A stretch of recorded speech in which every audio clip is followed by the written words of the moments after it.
And it's Avondale in the white attacking the right of your screens to get us underway. And Bentleigh will go to the left of your screens. Big match and a spot in the grand final against the winner of Heidelberg and Oakley. What were your thoughts on that one, Mark, as those teams do battle over at Olympic Village at the same time?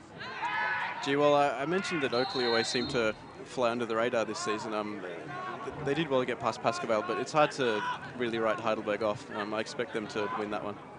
So a free kick over on the right side early here. And an opportunity for Bentleigh Greens to go on the attack.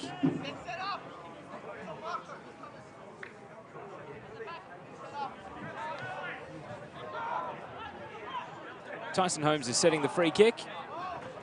Right in front of the Avondale bench, Anthony Barbieri, their coach. Of course, John Anastasiadis, the Bentleigh Greens coach. Now they would love an early goal here. Free kick into the near post, and Joey Katabian is able to volley it clear. So Holmes not able to clear the near man as it goes out for a throw.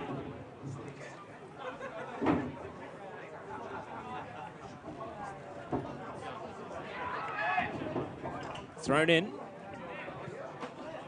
Now, ball into the near post, and it went beyond the byline and out for a goal kick. So, barely 90 seconds into this one. It's been Bentleigh trying to set the tone, but not able to capitalise on their early foray into attack.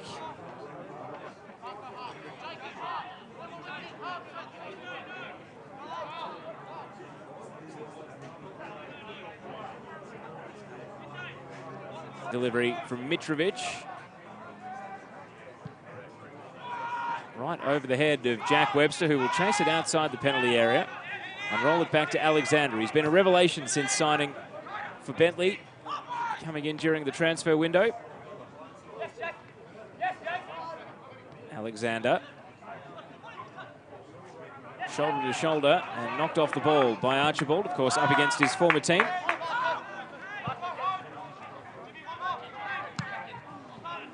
Now a long clearance after the halfway line off the head of Boland. Yite Towns getting the start tonight ahead of Johnny Germano, who has been put on the bench. I suppose his fitness and his injury issues are always a concern, which is why maybe they've gone with the young legs of Towns instead. Still a great asset to have off the bench. Well, I suppose there is the prospect tonight of extra time and penalties if we can't split them. And if they were to sub on Germano with 10 minutes to go... Could be a real game changer, yeah. But I suppose, does he have 40 minutes in those legs if the game goes to extra time? Could they have to potentially sub the sub? I've seen him leave a number of games early this season due to injuries. Now a crossfield pass over to Towns, and this will be mopped up quite comfortably. So we're comfortable in saying that Yite is playing in their right-back role tonight?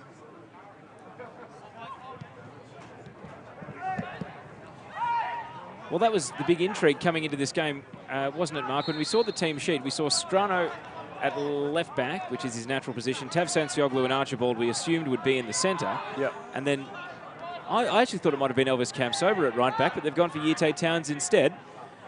We even speculated that Jeff Fleming, who's played in the back line at times this year, might be there, but he will be in his regular defensive midfield position. And to look at the rest of the formation, Elvis is on the right. They've got Joey Katabian over on the left, Liam Boland up top, and also Evan Christodoulou next to Fleming in midfield, and in the number 10 role is Kane Shepherd, yeah.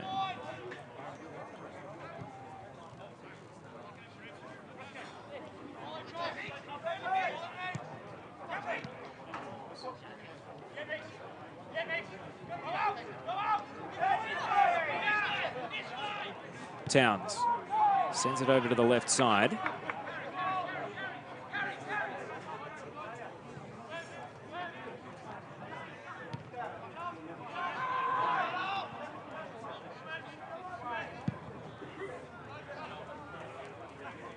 Now brought down by Campsober. Trying to nutmeg Jacob Alexander.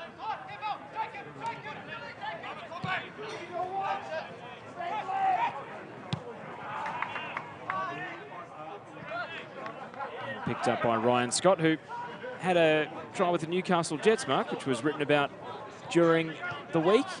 Not sure if he's done enough to earn himself an A-League contract, but at least he's being looked at, and that's, you know, sometimes all you can ask for, I suppose.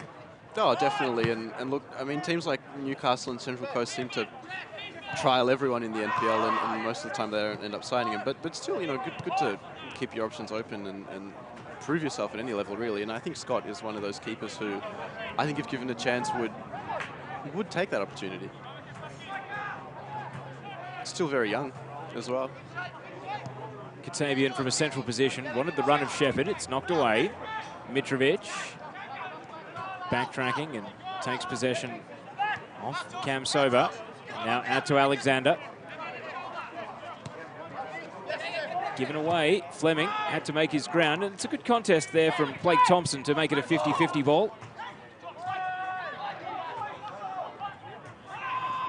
And now the pass to Strano, who sends it high into the night sky. It's going to fall almost straight down, and the referee, Jack Morgan, has seen a foul. Decision going the way of the Bentleigh Greens.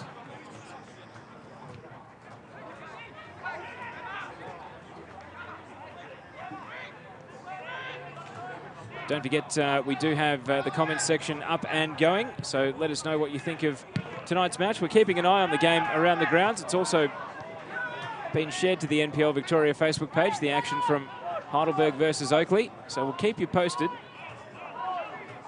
Katavian's cross and volleyed away. Mika gets it to Mitrovic. This is a promising run here from Josh Mika. He's head central, still on the run. And then played it behind Tyson Holmes. You heard the shout of frustration. And the ball ends up going out for a Bentleigh throw. Stan says, great coverage, guys. Time for a weekly TV program on commercial TV. If only it were that easy, yeah. Stan. A lot of people would like that, but it's just not that easy. And the flag is up for offside here, so still the game very much settling in these early stages.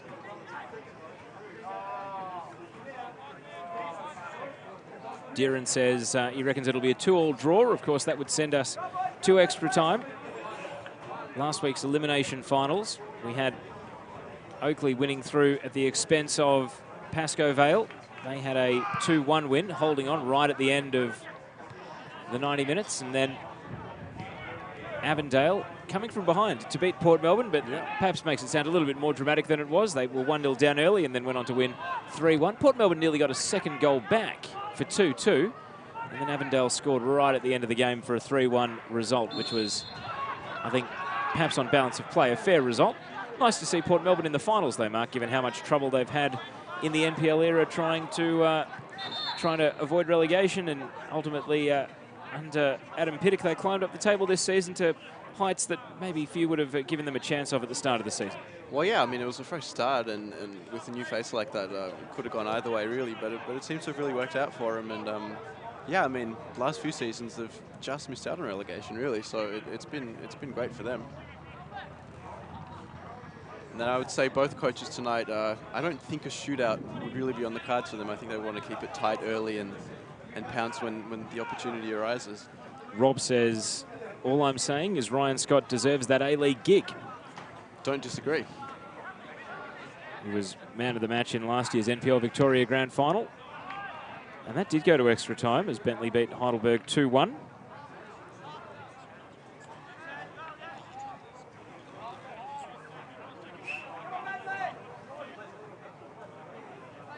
Taking a look at Heidelberg versus Oakley, it's 0-0 there.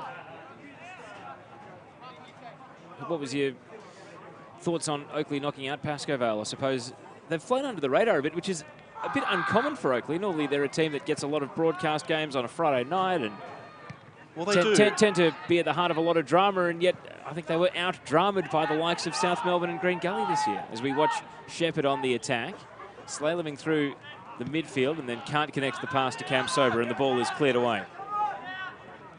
Archibald.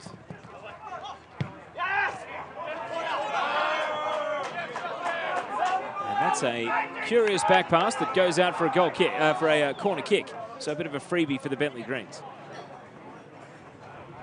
Well, on your point of Oakley, normally they're the ones that are really hyped up and end up with the classic Oakley choke. But this time, I mean, maybe flying under the radar might help them. Certainly it didn't look like they would be anywhere near the finals, given their sort of mid-season turmoil with Salakis and Tangalakis departing, but Chris Taylor, I mean, he's one of the best coaches at this level, so you could never write him off. We wait for a corner here for the Bentleigh Greens. A real freebie as well. Matt Thurtell and Tyson Holmes are cooking up something. The wind is picking up just a little, and as you can see from the flag, it is favouring Bentleigh's end. They take it short. Thurtell rips in the corner. It's batted away. Oldfield dealt with it, and Bentleigh retained possession. Mitrovic tried to fire through traffic. It's taken a deflection, and that's going to be repeat corners. So they did cause a little bit of panic there with that set piece. Yeah, and that's a number of corners for them now. Just saying hello to the man who's going to be joining me at Amy Park next Sunday, Nick Tolios, coach of Kingston City, for the grand final. Of course, that'll be live streamed as well. Don't miss it. Just warming up the mic for him. So another corner kick coming for Bentleigh. Last one was promising. This one is a little bit more cryptic as it's driven straight out for a goal kick. I don't think that was the intention. Well, gee, they've had a number of corners now, and they've really not taken advantage of any of them. They haven't really come close. Keep your comments coming here on the live stream. Tim says, I would be shocked if this finished 0-0. Oh, would anyone be shocked if this finished 0-0? Two great shot stoppers. It's an interesting take. I hope not. I don't want it to finish 0-0. I'd like to see some goals. Certainly. Of course, at least we get penalties if it finishes 0-0. Yeah. Great to have Adam Varallo watching from overseas. I normally say that he's busy at the AIS in Italy, but he's actually in the immigration line at Heathrow. Oh, wow. So, Adam, hope you're enjoying a bit of NPL action. It's the best football you'll see all weekend. Here comes Velibor Mitrovic. They've given him space to shoot, and it's blocked away. Ross Archibald got his body in the road. Now we see Christodoulou. Oh, that's a falcon and a half on Tyson Holmes. And the referee is blowing play dead immediately because he's coughed it right in the scone there. And Mark, as we take a look at the Sportscast Australia replay, hopefully he's all right to continue here because that's the sort of blow that can cause a concussion. Certainly, and a lot of those falcons often do look innocuous, but can never take them lightly. Here it is. Bang. Oh, it hit the back of his head rather than his ear. So maybe would have been unawares as well. It's at least if it doesn't hit his ear, it's all right though, I think. Yeah.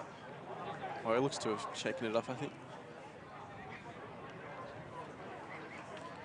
As you can see, beautiful conditions here at Kingston Heath, and the neutrals have made their way in tonight. The crowd is at least 300, I reckon, if not a few more. Spoken like a true PR man, or? I'm pretty optimistic about the crowd. I can see the Suva trade is going well. And of course, the online audience continues to build. Make sure you like, make sure you share, let people know that you are watching the NPL Victoria semi-final. I mean, let's be honest, they're two teams with traditionally not the biggest supporter base in the NPL, but I guess their real benefit is that they are both in the FFA Cup. Yeah. Avondale taking on Sydney FC. But you do wonder how that would also affect their preparations for today and looking ahead to next week and yeah, looking forward to their clashes in the Cup. We haven't mentioned the P word yet.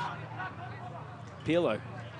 Although, is it that old news that by Friday, everyone's already forgotten that it even happened? Mind you, that may not be the worst thing if he doesn't show up. But I guess put that in the Ronaldinho, Arda Turan file. Certainly. Louis Saha. As the discussions have been, you wouldn't want to prevent a young midfielder from their opportunity for some exposure on the big stage. Yes, that's true. Pirlo would be taking the place of 39-year-old Pirlo would be taking the place of 38-year-old Jeff Fleming. Oh, he just had his birthday, didn't he, as well? Oh, so they're both 39. Potentially. There you go. So Pirlo's got him by a couple of months. It's hard to believe. Jeff Fleming's only New Zealand cap was in 2006, and Italy, of course, drew with New Zealand at that World Cup. So if only, a sliding doors moment, if only Jeff Fleming had actually made that New Zealand World Cup squad. Yeah. You heard the impact there as Lucas tried to boot the ball. Shouts for a high boot, not heeded by the referee. It's been a somewhat subdued opening here.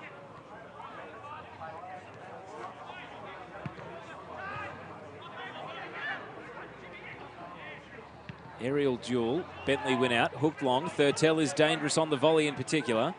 This one is down to Lucas. Bentleigh staying on the attack. And it's gone out for a corner kick. Avondale not happy with the referee, but that's the call. Jack Morgan quick to try to assert his authority here to stop any mouthing off. We've got both streams up and going at the moment, Mark, keeping a keen eye on what's going on around the grounds, where Heidelberg seem to be well and truly on top.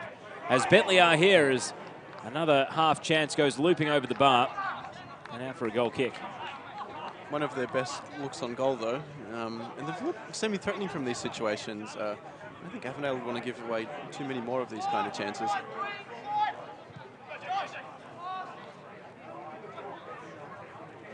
Of course, next week's grand final at Amy Park is a 6:30 kickoff. Tickets are already on sale.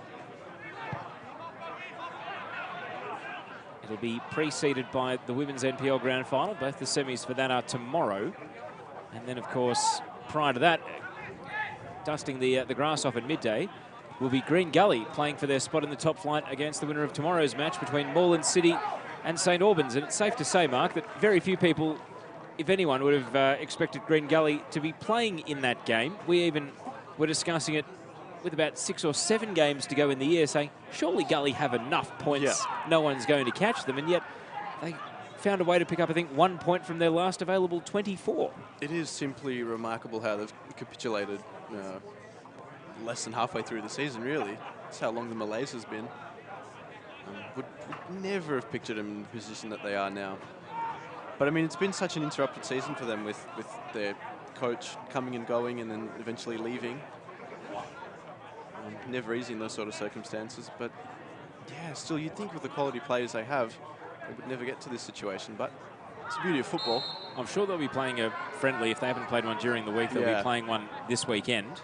And as the Knights showed last year, you can have that long break, but still get up for the final game and win it, because it seemed like a bit of a foregone conclusion with the earlier years that the team in NPL 2 would eventually beat the relegation threatened team. It's actually hard to believe that Melbourne Victory beat North Geelong Warriors in that playoff the first time it happened, given Victory's barely had 2 wins to rub together in the NPL since. True, but they had such a quality team that year. I mean, Joey Katabian was one of them.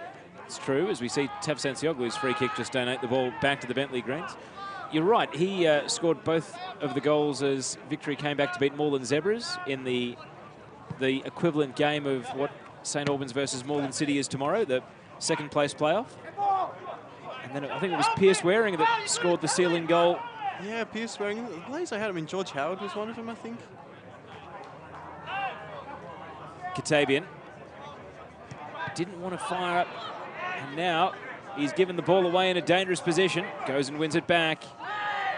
And you can see right there why he's not a defender, Mark, because he's gone running across the top of his own defensive penalty area and just never actually got a pass away. And now a hopeful shot, if anything, from Tyson Holmes is hooked wide left out for a goal kick. But, I mean, still danger signs for Avondale. It just feels like they're getting pinned ever so slightly deeper in their half, and they're kind of struggling to really make any grounds on Bentleigh at the moment.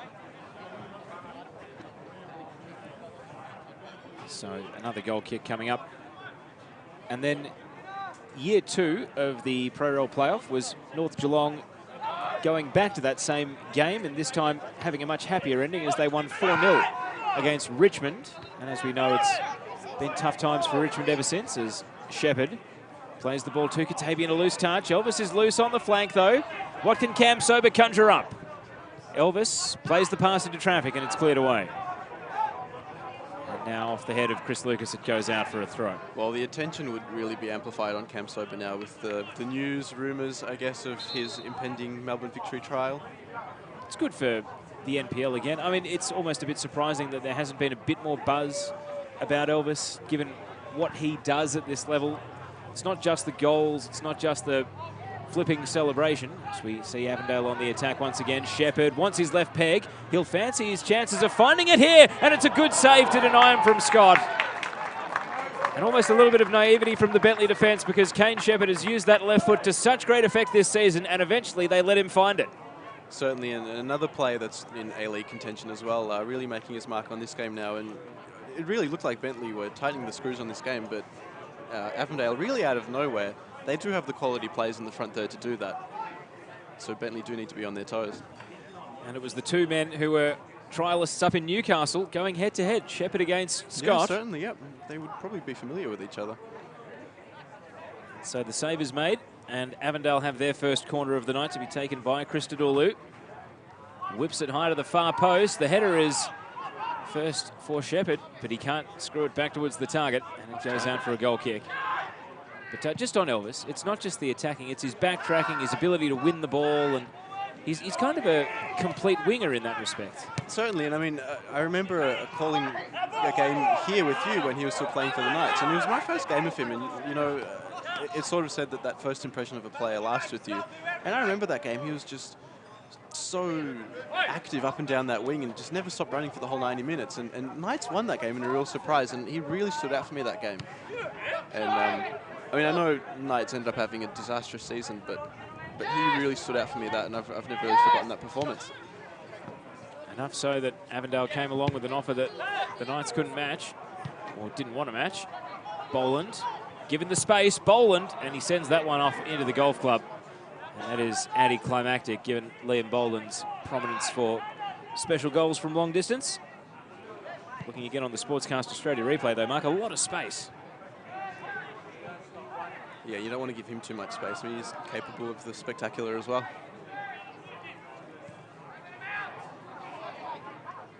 Webster. 0-0 here, 0-0 at Olympic Village. Oh, dangerous from Scott. Shepherd blocked it. And now Katavian trying to capitalise, whips it to no one in particular. I think both teams a little bit slack in the end. Poor clearance, but Avondale couldn't make the most of it. Yeah, a few defensive lapses from both teams. Luckily, neither of them have paid for it yet, but that could have been disastrous. So we're at the 23-minute mark now of this game. Lucas plays it to Webster. Now cleared by Exidius. Archibald. Back to Oldfield. That one's going to hold up in the wind, which continues to get it stronger as the night progresses here. Holmes plays it back to Blake Thompson. And now Yankovic. Holmes again. Bentleigh, a chance to swing the momentum after being on the defensive the last few minutes. Alexander, straight into the safe arms of Oldfield. And speaking of A-League players, Chris Oldfield, of course, spent his time at Sydney FC, never got on the pitch, was third goalkeeper for most of his time there. And it seems as though family and full-time work have kind of closed that A-League door again. This is why we need the National Second Division. Sure, and I mean, there are a lot of players in his boat that are comfortable at this level, not only in footballing terms, but with their commitments, family. Flag up, late flag. The locals don't like it. It was a really late flag on Chris Lucas. But he did look off when the ball was played. Yeah, I think Avondale sprung that offside trap quite well in the end. Gee, it's close. Oh, Yite Towns yeah. might have been playing him on, actually, on a second look. I guess we've got to trust the assistant referee. Yeah, but I mean, that is the risk of playing a midfielder at right back. I don't know if he's played many times at fullback. He's normally an attacking midfielder, yeah. Yeah, or at least sort of a box-to-box player. Unfamiliar with the defensive role anyway. And this is Towns on the ball, right on cue. Oh, and it's almost a giveaway. Thurtell's frustrated because he knows that should have been Avondale breaking on the counter. Instead, Elvis has his chance over on the left side. Cam Sober's pass. Shepherd. Great turn and another good save from Scott. Katavian follows up and his attempt is blasted into the night sky. Avondale, though, looking dangerous. And Scott, well, in the end, straight at him. But you can see why A-League teams are sniffing around at Shepherd. I mean, he's so dangerous with that left peg of his. So a good save from Ryan Scott. Fleming, Katavian. Avondale picking some holes, but Exidius is guarding his right back area well. Holmes. And now Mika. Taf Sansioglu charging through. I've got to say, we were laughing at Fleming's age earlier, but it is incredible for a man of his age, 39, to be so actively buzzing around in midfield. It's such a position that needs such a heavy workload, and he just seems to perform with aplomb every time. No fuss. his natural fitness levels must be superb. Yeah. I was actually reading, if I may go pseudo-intellectual on the broadcast here, Mark. Watch Bentleigh score from this phase of play to make me sound like a total wanker. I was reading Soccernomics about how Bolton had done their research on the late Gary Speed and signed him in the Premier League as a 34-year-old because all his physical numbers about the number of times he was sprinting, the amount of times he spent in a game running, his physical exertion, even at 34, was still the equivalent of a Steven Gerrard who was in the prime years of his career. Yeah, right. And Speed ended up playing Premier League football until he was 38. Yeah. So I know that this is a very different level, but if your level of fitness is good enough to keep playing into your late 30s, you keep going, and age just becomes a number. Yeah. Long ball here, and Oldfield is drawn out of his line. The pace of Lucas causing trouble. And that goes high and bounces right in front of Anthony Barbieri, who is always wearing stylish shoes on the Avondale bench, being a shoe salesman and importer. Looks like it's a sneaker sort of arrangement tonight. He won't be happy with how his team has given the ball away here.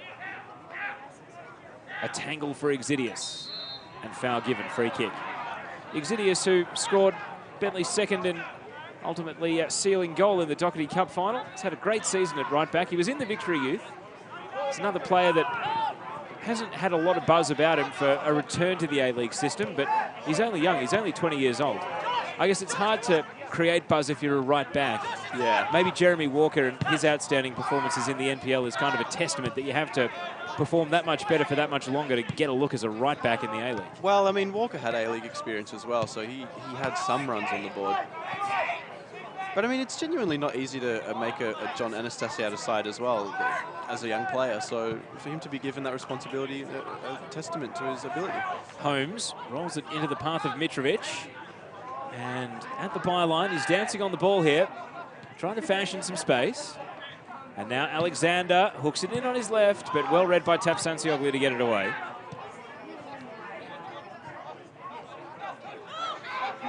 And now Mitrovic, intercepted by Archibald. Katabian is going to burst from deep. Not much ahead of the ball, and the shouts of Joey were coming from behind him. Kicks it out to Elvis over on the left side. Kamsoba's pass. Christodoulou. Back to Kamsoba. Shepherd's there. Physical stuff. And well defended. Blake Thompson doing some hard work in there. Yite Towns with a cross now. Headed clear by Webster. And hooked clear by Alexander.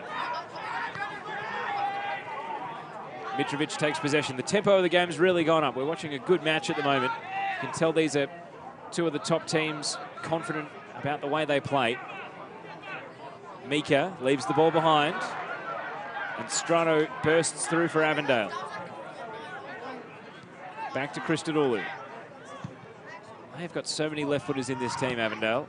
Katabian with a left-footed pass, and Shepherd can't make a run. Great to have. It truly is a rarity. We've got future NPL coach Gabriel Marcage joining us on the broadcast tonight. Would you like to give Gav a shout-out, Mark? Big fan. Big follower on the social medias of his exploits in Tasmania, and certainly would add a lot of colour to Victoria's league. Kamsoba on the left side. Bit of trickery on the ball, and he was able to produce a cross almost out of nothing. Headed away. Make sure you like, make sure you share, let people know you are watching the NPL Victoria semi-final. We're going to go straight to the grand final at Amy Park next Sunday. And we'll take on the winner of Heidelberg and Oakley. That game is scoreless through 27 minutes at Olympic Village. Of course, George Katsakis and Chris Taylor going head-to-head. Is it a situation, Mark, where we've got the four best coaches arriving at the end of the season, or am I selling short maybe the likes of Vitale Ferrante, Adam Pittock, and the job they've done with smaller budgets, and maybe not the sexy name of a South Melbourne or the recent success of a Heidelberg United? Well, I think you'd have to put Ferrante up there. I mean, he is a former coach of the year as well, but from what I've heard about Pascovale's budget and the way he is able to consistently get them in and around the top six, I think speaks volumes of his coaching. The funny thing about budgets is, I know a lot of coaches and a lot of clubs blame it for not being able to make the top 6 or being only ever able to be in a relegation battle and not much more. But I think Green Gully has made a bit of a myth of money, have they not? Because it's one thing to assemble a brilliant team on paper. It's another to get them to perform. And if anything, Gully's a great example of, not that I'm accusing them of trying to buy the league or any of the other teams of trying to buy the league, but you can't buy the league. No, but I think Gully are an exception to the rule, and I think they are probably one of the better run clubs in terms of, their payments are always on time and consistent, but I think this season would just have to be an aberration for them. I think money would still talk. I mean, I doubt any of Avondale, Bentleigh, Heidelberg or Oakley are short on money in any sense. And of course, that money is going to be the huge discussion point about a national second division if we are to evolve towards that point at some stage or another. Well, I mean, it always feels a bit perilous at this level because you hear of the benefactors of the clubs, and if they pulled their money out, what would exist of some of these clubs?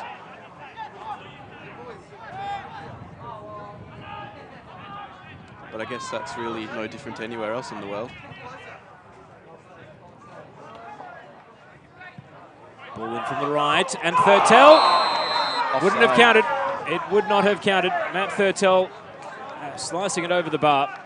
He scored the 6th goal of the year in the top 10 goals of the year last year in the semi-final against South Melbourne, but he couldn't repeat it here. Spared his blush that he was offside because that was a really good position to be in. And normally he wouldn't really miss those opportunities, so there you go.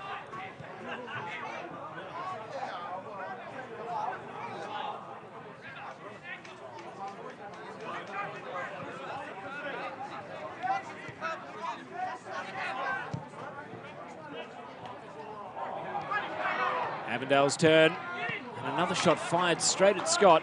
Kane Shepherd picking out the goalkeeper there. Maybe needed to get a bit more shape on the shot, couldn't do so. I've got to say the game's opened up quite nicely now. Both teams have had their sights on goal, and you feel like it's almost not long until we do see that first goal come. Blake Thompson plays it with a 1-2, Mitrovic. How about Villabor's season, I suppose? Was at Kingston last year, left, went to Casey Comets in State 1. He's on the ball now. Mitrovic breaking through the right. Could this be the opener for Bentleigh? The cross is over the head of all in the penalty area. Mika mops up. And now Alexander, cleared from the near post. Taf Sansioglu thought he was fouled. It's out for a corner kick. Yeah, I mean, Mitrovic is your classic enigma. Bundles of creative talent. Maybe the attitude's not always there.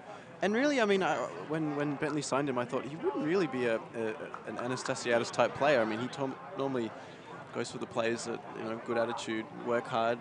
But that creative spark from him has really benefited Bentleigh. And I would say it's almost been a breakout year for him. And I mean, I know he's in his mid-20s now, but really, really impressive of him. It's a case, I think, where he was doing pre-season at South Melbourne every campaign with Chris Taylor. Couldn't get a contract over the line there. Yep. And so I think coaches identify that he is someone that you put him in a top team, he'll go to another level. Here's his corner, and it's cleared by Oldfield. Thompson chases it down. Another ball in from Mitrovic, and rising to head it away on this occasion is Archibald. Exidius. And now Webster, who stayed forward. Neat work from Jack Webster to swing it across, but it's dealt with at the near post by Boland, who booms it away. I think what helps Mitrovic as well is he's in a very good team where if he does have an off night, a lot of the team might cover him, whereas at Kingston, he was probably one of their main attacking outlets, and if he was having an off night, then so would potentially the team. Ball through the right side. Exidius. Backs himself, Exidius, and puts it over the bar. Decent left-footed strike, though. It's a great marauding run as well to get in that position. Just couldn't apply the finish. Andrew says hello from Germany.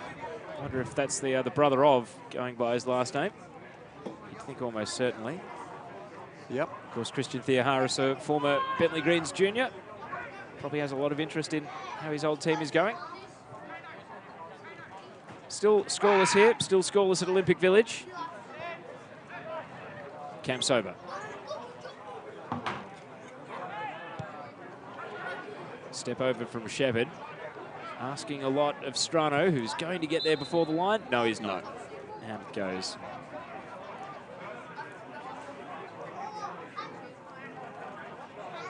So this game is settled into a good rhythm here. Neither team is conclusively on top. Benches tonight for both sides. Here we go. Andrew says father. There we go. Very nice. Thanks for joining us. Nathan Coe on the bench, Charlie Fry, Brody Taylor, Dimi Hatzimaratis and James Kelly. And Avondale's bench, Evan Markagiannakis, James Riccobene, Stefan Zinni, Jonathan Germano and Phil Riccobene. And it's interesting how Avondale have deployed the Riccobene brothers this year. Sometimes they've both started as opposing fullbacks. Sometimes one started, the other not. And now, in recent times, they've actually both been on the bench. Yeah, right. Both very dependable players. Well, durable as well. Yeah, yep. Phil's been a VPL, NPL player for a decade now. Exidius, Mitrovic. Oh, it's offside. But I mean, in some respects, it'd be hard to drop Strano from the team. I suppose if you're part of a winning combination, it makes you very difficult to leave out.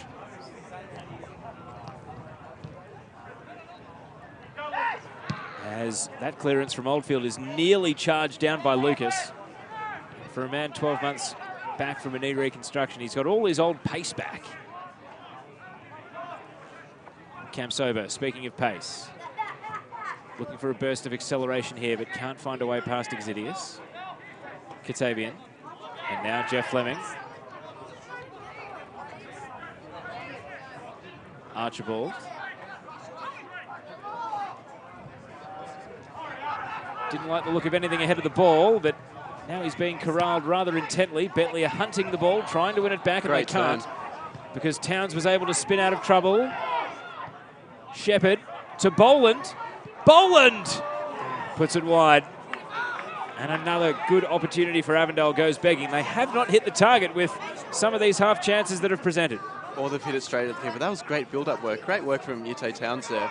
Really opened up space. Jan says hello from the Czech Republic. Hello, Jan. Sure you're a big fan of the NPL. Just checking out the league. We've got multiple fans from overseas tuning in. We love to accumulate that overseas audience. Of course, Facebook streaming has made it all possible. You never know where people might be watching in from. We had the shout out earlier to the immigration line at Heathrow. Yeah. So let us know if you are watching from overseas and enjoying a bit of NPL football. Certainly something that could open potential revenue streams for the league. I suppose that's going to be the great innovation. We're seeing phone apps and streaming take over to an extent. I know the World Cup was a bit of a setback, but for the most part, a lot of the content seems to be migrating to the phone. And Mark, you would have heard my squeals of delight when the W League decided that they're going to stream on the MyFootball Live app this summer. Yeah, so certainly. She'll be seeing or hearing a lot more of you as well. I just hope that at some point or another, whether it's a national second division, whether it's an NPL, we're at the point at some stage, maybe in the next, I don't know, 3 to 5 years, that all NPL games could be streamed on the MyFootball Live app too. Yep. I mean, that's ambitious and it's bold, but as the cost of going to air gets cheaper, and the ease of production, don't want to jinx anything, but as the ease of as the ease of production gets a little higher, maybe that is the future for the NPL as well. That before too long there might be an NPL app or an NPL segment on the MyFootball Live app, and any given weekend you can watch either a feature game from around the different NPLs or even all games in the NPL. Well, do you think it would be up to a boutique sort of service to provide that? Because it seems like, the Foxtel cartel. I mean, Optus have been doing really well. I've enjoyed Optus coverage bar the World Cup. Here's Holmes. Ball taken off him. And now Mitrovic to the far post and skimming away. Through the penalty area it goes. Bentleigh won't reload and get another chance straight away. They've got a corner kick to prepare for here. And a bit like the first 10 minutes of the match, they're back in the ascendancy now. They do have the wind at their backs. Maybe I'm overrating it slightly, but the flags are fairly firm at the moment. Makes it that little bit harder to clear the ball out of defence.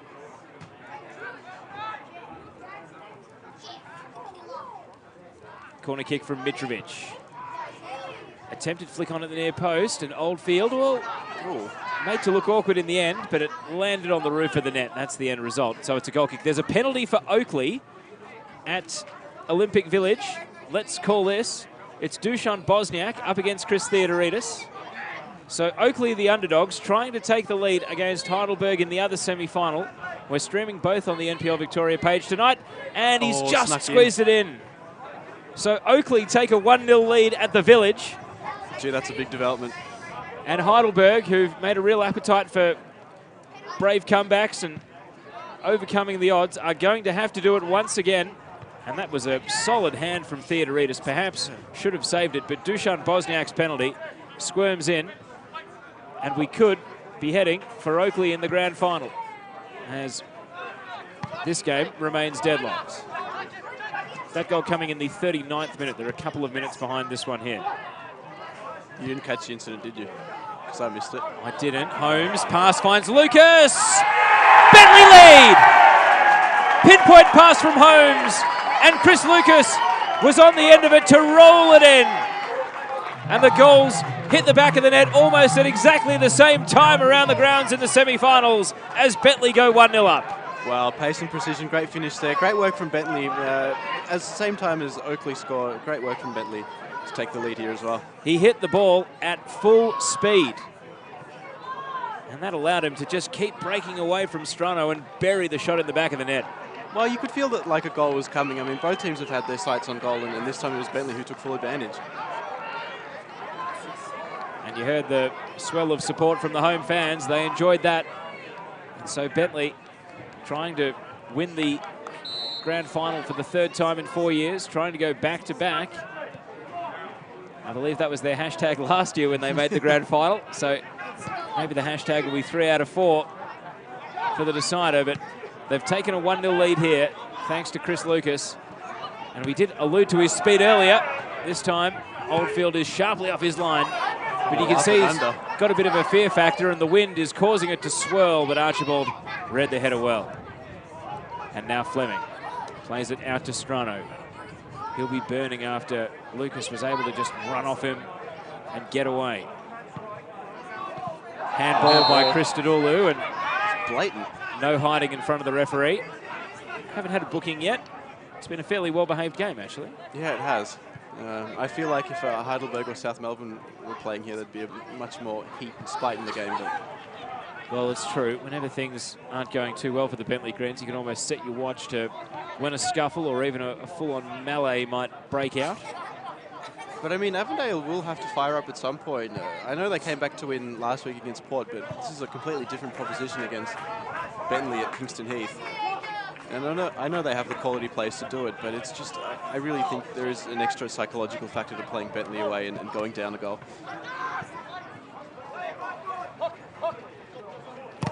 Serious question. If the grand final is Bentleigh versus Oakley, do we move it from Amy Park to Jack Edwards Reserve? Long ball. And Oldfield is sending it high. We might get our first touch of the night here. No, it's going to stay just inside the field of play. Boland trying to turn nothing into something. Christodoulou. And Kamsoba goes to ground. It is interesting the frequency with which Avondale switched their wingers, because Kamsoba started on the right, went over to the left, now he's back on the right at the end of the half. Sometimes I feel as though it's not actually productive. No, I mean, sometimes it might catch a team, the opposition out, but other times you just lose a bit of rhythm. You don't really get that sort of fluency with your overlapping fullbacks and midfielders. Yite Towns on set-piece duty, and that's a underwhelming free kick as Exidius chops it out. Tafsansioglu committed, sliced it away from Thurtell. Towns, straight to Mika. Mitrovic. And that's solid from Ross Archibald. And he's perhaps tempting fate, and maybe it's Archibald is trying to be the instigator here, just bumping into Thurtell as well. Getting a bit aggro. Don't know if there's too much in that. Former teammates. Does see the red mist though, Archibald. Yeah. Doesn't take much to set him off, I think. That's true. Has copped a red in the past. Jack Morgan playing peacemaker at the moment. Bentleigh, as we tick into stoppage time at the end of this first half, hoping to take their lead to the break. They'd love a second. Strano and Lucas resume their battle. Strano wins out on this occasion. And the half-time whistle sends us to the break with Bentleigh Greens on track to go to the grand final once more. And the players, some of them, even running off rather briskly, knowing that there is still a job at hand. It is Bentleigh Greens 1, Avondale 0. And Chris Lucas's goal has the home team in front of the break. Mark Goshik, your thoughts on the first 45? I wouldn't say either team really dominated, but neither would I say that Bentleigh's lead is undeserved. I think they've, on balance of play, maybe had the better chances on goal. They certainly had Avondale pinned back fairly deep early on. Avondale did find a few openings though, but I think Bentleigh probably look good for the money at this point. So we go to the break here on the NPL Victoria Facebook page. You'll watch highlights through the halftime interval, and when myself and Mark Goshik return, it'll be live action as Avondale go chasing the game and Bentleigh trying to book their spot in the grand final here at Kingston Heath. One off into the golf club. And that is anticlimactic. The momentum after being on the defensive the last few minutes. Alexander straight into the safe arms of Oldfield. Instead, Elvis has his chance over on the left side. Cam Sober's pass. Shepherd. Great turn and another good save from Scott. Katabian follows up, and long ball here. And Oldfield is drawn out of his line. The pace of Lucas causing trouble. Hasn't had a lot of buzz about him for a return to the A-League system, but he's only young. He's only 20 years old. They've got so many left-footers in this team, Avondale. Katabian with a left-footed pass, and Shepherd can't make a run. Ball in from the right, and Thurtell wouldn't have counted. Avondale's turn. And another shot fired straight at Scott. Exidius backs himself, Exidius, and puts it over the bar. Rather intently, Bentleigh are hunting the ball, trying to win it back, and they can't because Towns was able to spin out of trouble. Shepherd to Boland. Boland puts it for him. And now Mitrovic to the far post and skimming away.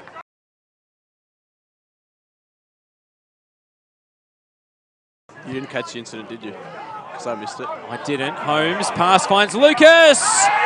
Bentleigh lead! Pinpoint pass from Holmes. And Chris Lucas was on the end of it.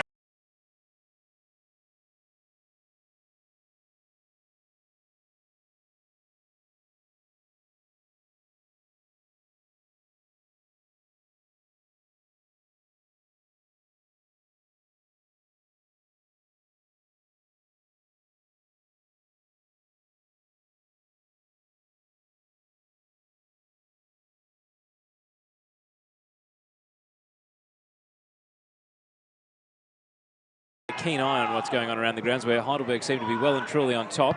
As Bentleigh are here as another Katabian. Didn't want to fire up, and now he's given the ball away in a dangerous position. Goes and wins it back.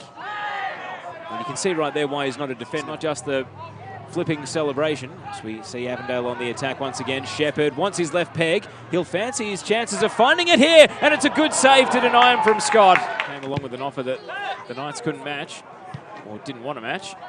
Boland, given the space, Boland, and he sends that one off into the golf club. And that is anticlimactic. The momentum after being on the defensive the last few minutes. Alexander straight into the safe arms of Oldfield. Instead, Elvis has his chance over on the left side. Cam Sober's pass. Shepherd. Great turn and another good save from Scott. Katabian follows up, and long ball here. And Oldfield is drawn out of his line. The pace of Lucas causing trouble. Hasn't had a lot of buzz about him for a return to the A-League system, but he's only young. He's only 20 years old. They've got so many left-footers in this team, Avondale. Katabian with a left-footed pass, and Shepherd can't make a run. Ball in from the right, and Thurtell wouldn't have counted. Avondale's turn, and another shot fired straight at Scott. Exidius backs himself, Exidius, and puts it over the bar. Rather intently, Bentleigh are hunting the ball, trying to win it back, and they can't because Towns was able to spin out of trouble. Shepherd to Boland. Boland puts it for him. And now Mitrovic to the far post and skimming away.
keen eye on what's going on around the grounds, where Heidelberg seem to be well and truly on top. As Bentleigh are here as another Katabian. Didn't want to fire up, and now he's given the ball away in a dangerous position. Goes and wins it back. And you can see right there why he's not a defender, not just the flipping celebration. As we see Avondale on the attack once again. Shepherd wants his left peg. He'll fancy his chances of finding it here, and it's a good save to deny him from Scott. Came along with an offer that the Knights couldn't match, or didn't want to match. Boland, given the space, Boland, and he sends that one off into the golf club. And that is anticlimactic. The momentum after being on the defensive the last few minutes. Alexander straight into the safe arms of Oldfield. Instead, Elvis has his chance over on the left side. Campsober's pass. Shepherd. Great turn and another good save from Scott. Katabian follows up, and long ball here. And Oldfield is drawn out of his line. The pace of Lucas causing trouble. Hasn't had a lot of buzz about him for a return to the A-League system, but he's only young. He's only 20 years old. They've got so many left-footers in this team, Avondale. Katabian with a left-footed pass, and Shepherd can't make a run. Ball in from the right, and Thurtell wouldn't have counted. Avondale's turn, and another shot fired straight at Scott. Exidius backs himself, Exidius, and puts it over the bar. Rather intently, Bentleigh are hunting the ball, trying to win it back, and they can't because Towns was able to spin out of trouble. Shepherd to Boland.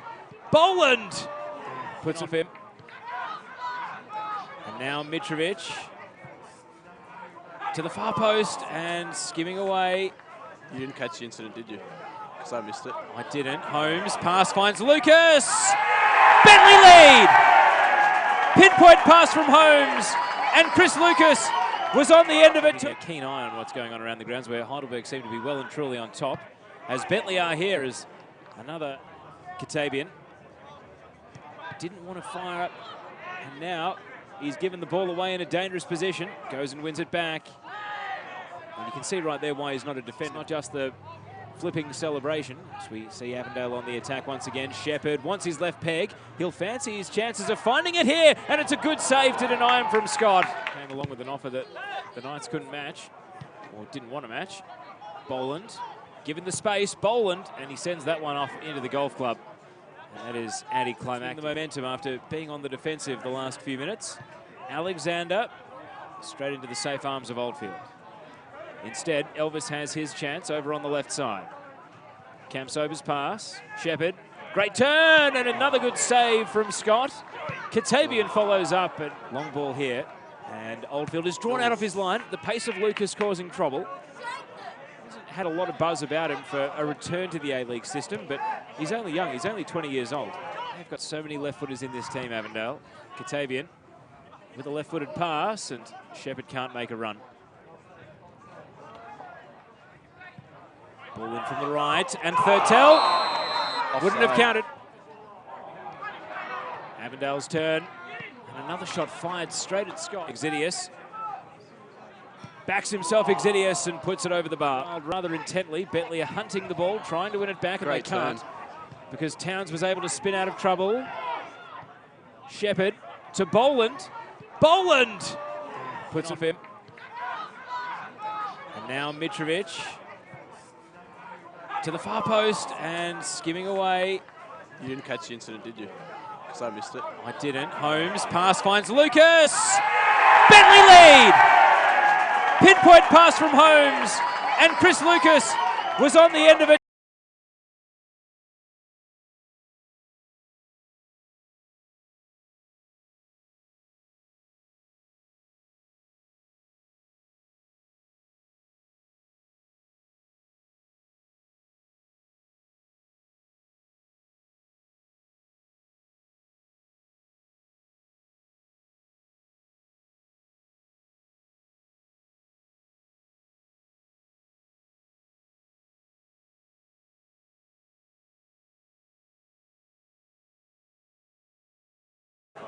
Welcome back to live pictures from Kingston Heath. It is the NPL Victoria semi-final, and Bentleigh 1 leads Avondale 0, thanks to Chris Lucas's goal near the end of the first half. Teo Pellizzeri is my name. Mark Goshik joining me in commentary. Mark, it's been a Insightful and entertaining halftime break, as they always are when the NPL community congregates at a big game like this one. But what have your impressions been of this game? But also we've had a pretty keen look at Heidelberg versus Oakley, including the penalty incident, which sees Oakley lead 1-0 over at Olympic Village.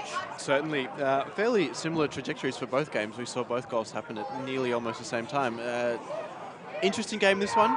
I wouldn't say Bentleigh have it in the bag yet. They've looked good, but Avondale always threatening, always dangerous, so can't write them off yet either. Both teams back out on the pitch for the second half. Just a reminder that if we do end up level after 90 minutes, it'll be conventional extra time, 2 15-minute halves. But as things stand, we won't be needing it because Bentleigh have the ascendancy thanks to Chris Lucas and his goal, which came in the 43rd minute. We'll go through the teams on the pitch and the benches once we get this game back underway on the whistle of Jack Morgan.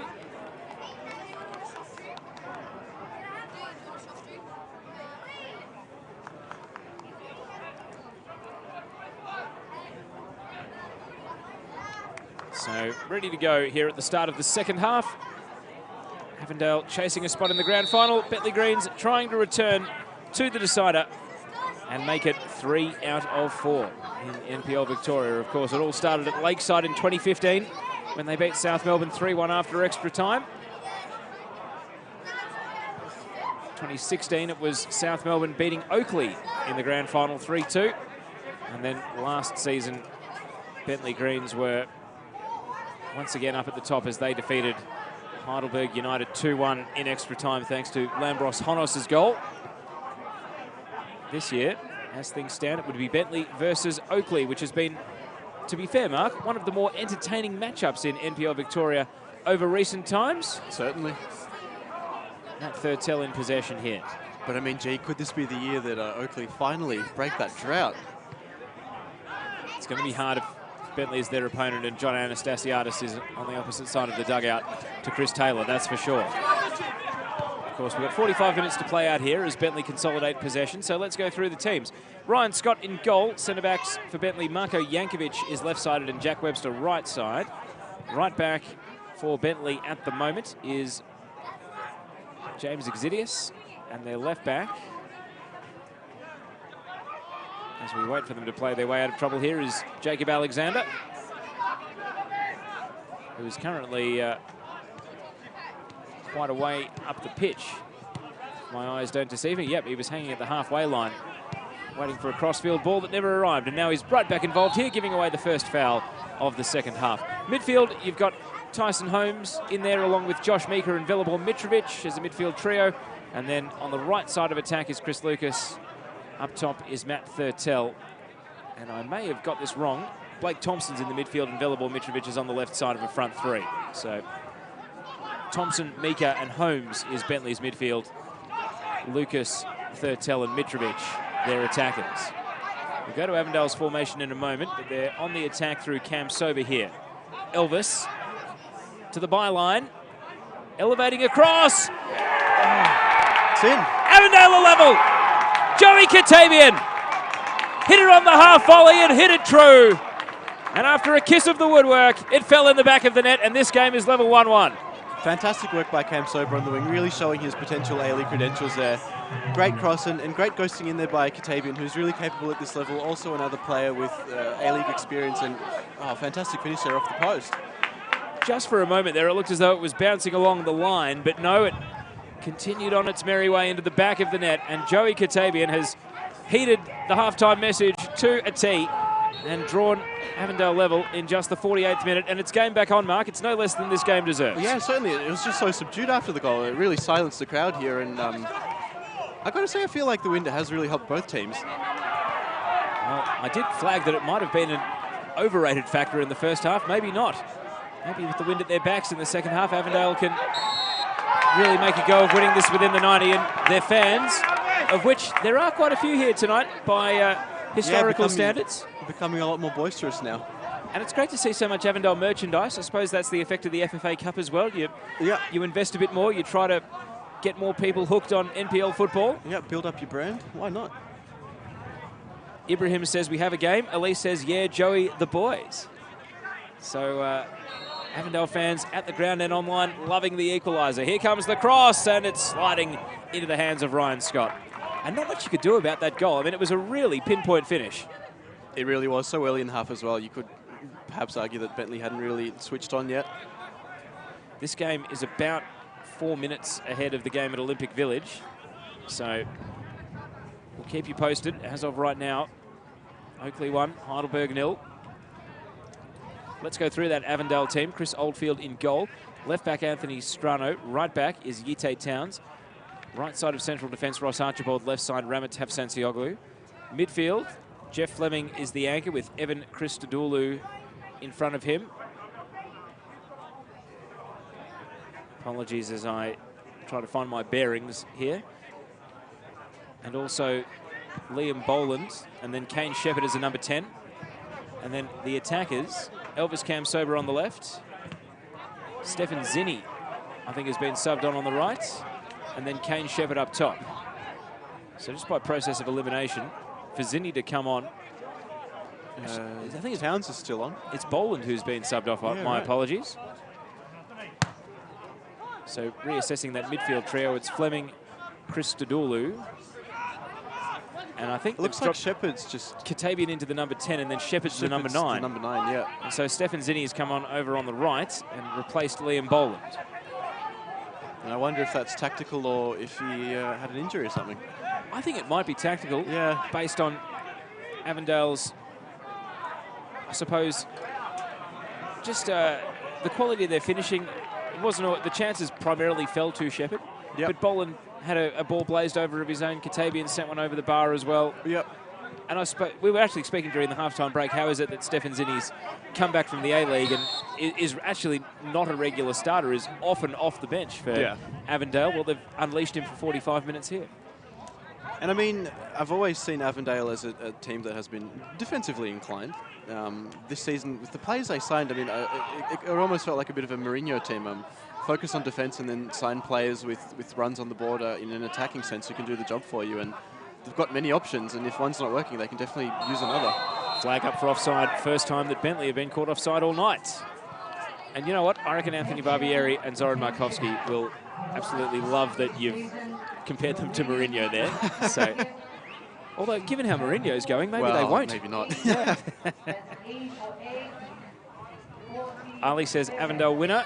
Go Avondale. And Sean says Big Kells on for the winner, of course referring to James Kelly, who's been, talk about John Anastasiadis and this Bentleigh team, which doesn't matter who leaves and who arrives, the team keeps performing. James Kelly coming out of NPL 2, Dandenong City, stepping up to the top flight and absolutely shining, both in Cup and League. Yeah, well, him and Mitrovic as well, just seemed like two very unlikely signings for Bentleigh, but Anastasiadis is a wonderful coach and he's made it work. And I suppose, even though he was previously in the NPL for a long time, Mitrovic was signed out of State League 1, where he'd spent the last 6 months. Yeah, correct, yeah. So JA signed a player from NPL 2 and State 1, and it's been a great success.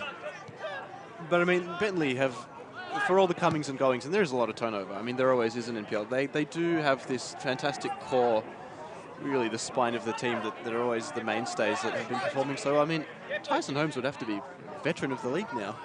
Run through that spine. Ryan Scott in goal. Ryan Scott in goal. Jack Webster up the back. Tyson Holmes in the middle in midfield. And Matt Thurtell up front. And that's the thing. And Chris Lucas as well now. He's been there for many years. But, I mean, we mentioned at half-time he has been like a new signing this season with his injury history. Was out for a full year with an ACL, and then last season was almost bonus time just to find his legs again. Tyson Holmes is 30 years old. In fact, it was his birthday. In fact, it'll be his 31st birthday in November. So there you go. He'll be 31 by the end of the year. There you go. I suppose he's a serial winner as well in this league. He's been in the prime of his career through the NPL, and I know that when the corner flag was at its zenith, as we see Lucas here trying to chase down Strano again, and Strano using his strength. Both teams want a foul, and the end result is a goal kick, and that will suit Avondale just fine. But well, I think I remember the feature article on him where he talked about how A-League teams prefer foreign players as their attackers. It's their number 10s, their creative players, yep. Yeah, it's that much harder for a number 10 to get an Australian number 10 to break through in the A-League. Yep. I mean, it happens a lot with number 9s as well. I mean, you look at even Katabian now, I always saw him as just an out-and-out number 9, but he's had to fit in on the wing to even fit in this Avondale team, so... I think Bernie Abini was another one of those players who always seemed like a striker turned winger, because that's what seemed to happen to Australian players. Then he signed for Emirates Club. Yes, he did. Where is he now? Vancouver? Or is that... No, I'm actually...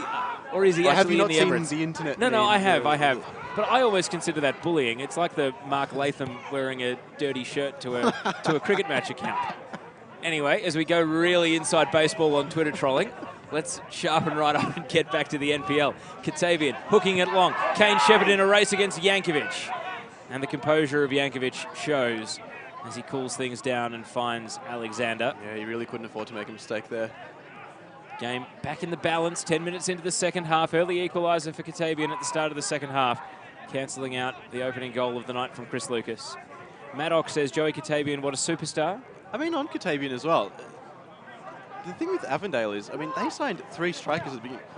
Boland, Shepherd and Katabian, and I really wondered how they will fit in if one of them would miss out, but the coaches have made it work. Zinni, solo run, and the shot straight at the keeper. It's been a consistent theme through the night here for Avondale, shooting it straight at Ryan Scott, making his job that little bit easier, although I'm sure his stress levels would have been going up as he saw Zinni streaming forward there. Yeah, certainly heart and mouth moment there, but nothing counting for Avondale. Exchange of passes in midfield. Really good game, this one. You can tell it's a semi-final. Through ball, Lucas. Flag stays down. Lucas across the face and turned wide. Matt Thurtell couldn't hook it back from beyond the far post. It wasn't a deliberate cross from Lucas. That was a shot that just didn't come off. And as we look at the replay, Mark, Thurtell, well, he bought them a double chance but couldn't hook it back on the angle. Yeah. But I mean, even in the first half, Bentleigh had a lot of joy down this right side. Chris Lucas kind of in the middle of Strano there, and I think Tav Santioglu, just a bit wider than his chance in that first half. Well, I expected Lucas to bury that, and to get a bonus, credit to Thurtell for continuing his run, I suppose. Yeah. We've got a bit of time wasting in skullduggery over at Olympic Village with injured players down for Oakley. Can you imagine if it's Chris Taylor the year he leaves South Melbourne that ends the Oakley hoodoo? What a story that would actually be. I could feel there'd be a number of South fans spewing at how this season's turned out. They would really... Not just for them, but seeing how Chris Taylor's season's panned out. Kamsoba cutting it back. Avondale are looking really threatening. Well, South, of course, yet to announce the plans for next season, whether it'll be Contangalakis retained or whether they'll go for a new gaffer. Gee, if Chris Taylor won the league, they'd want to make a splash, South Melbourne. Certainly. High clearance. We are on for our first touch here. And Alex Patterson nearly had his laptop absolutely totaled there as the ball fell in the crowd. He's not going to get an Australian volleyball team call up anytime soon, Pato. Does some great work. In fact, the Avondale social media and media team this year have been fantastic.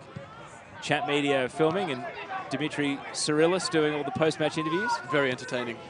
Very charismatic. Did you actually catch the one with Elvis Kamsoba where his quote-unquote bodyguard, also known as Borbor Sam, was just hanging around? No. I think that... You can run me through it, though. Well, I don't know if it's peaked. I think he's got a bit more juice in the tank, Dimitri, but it doesn't get much weirder and more amusing than that.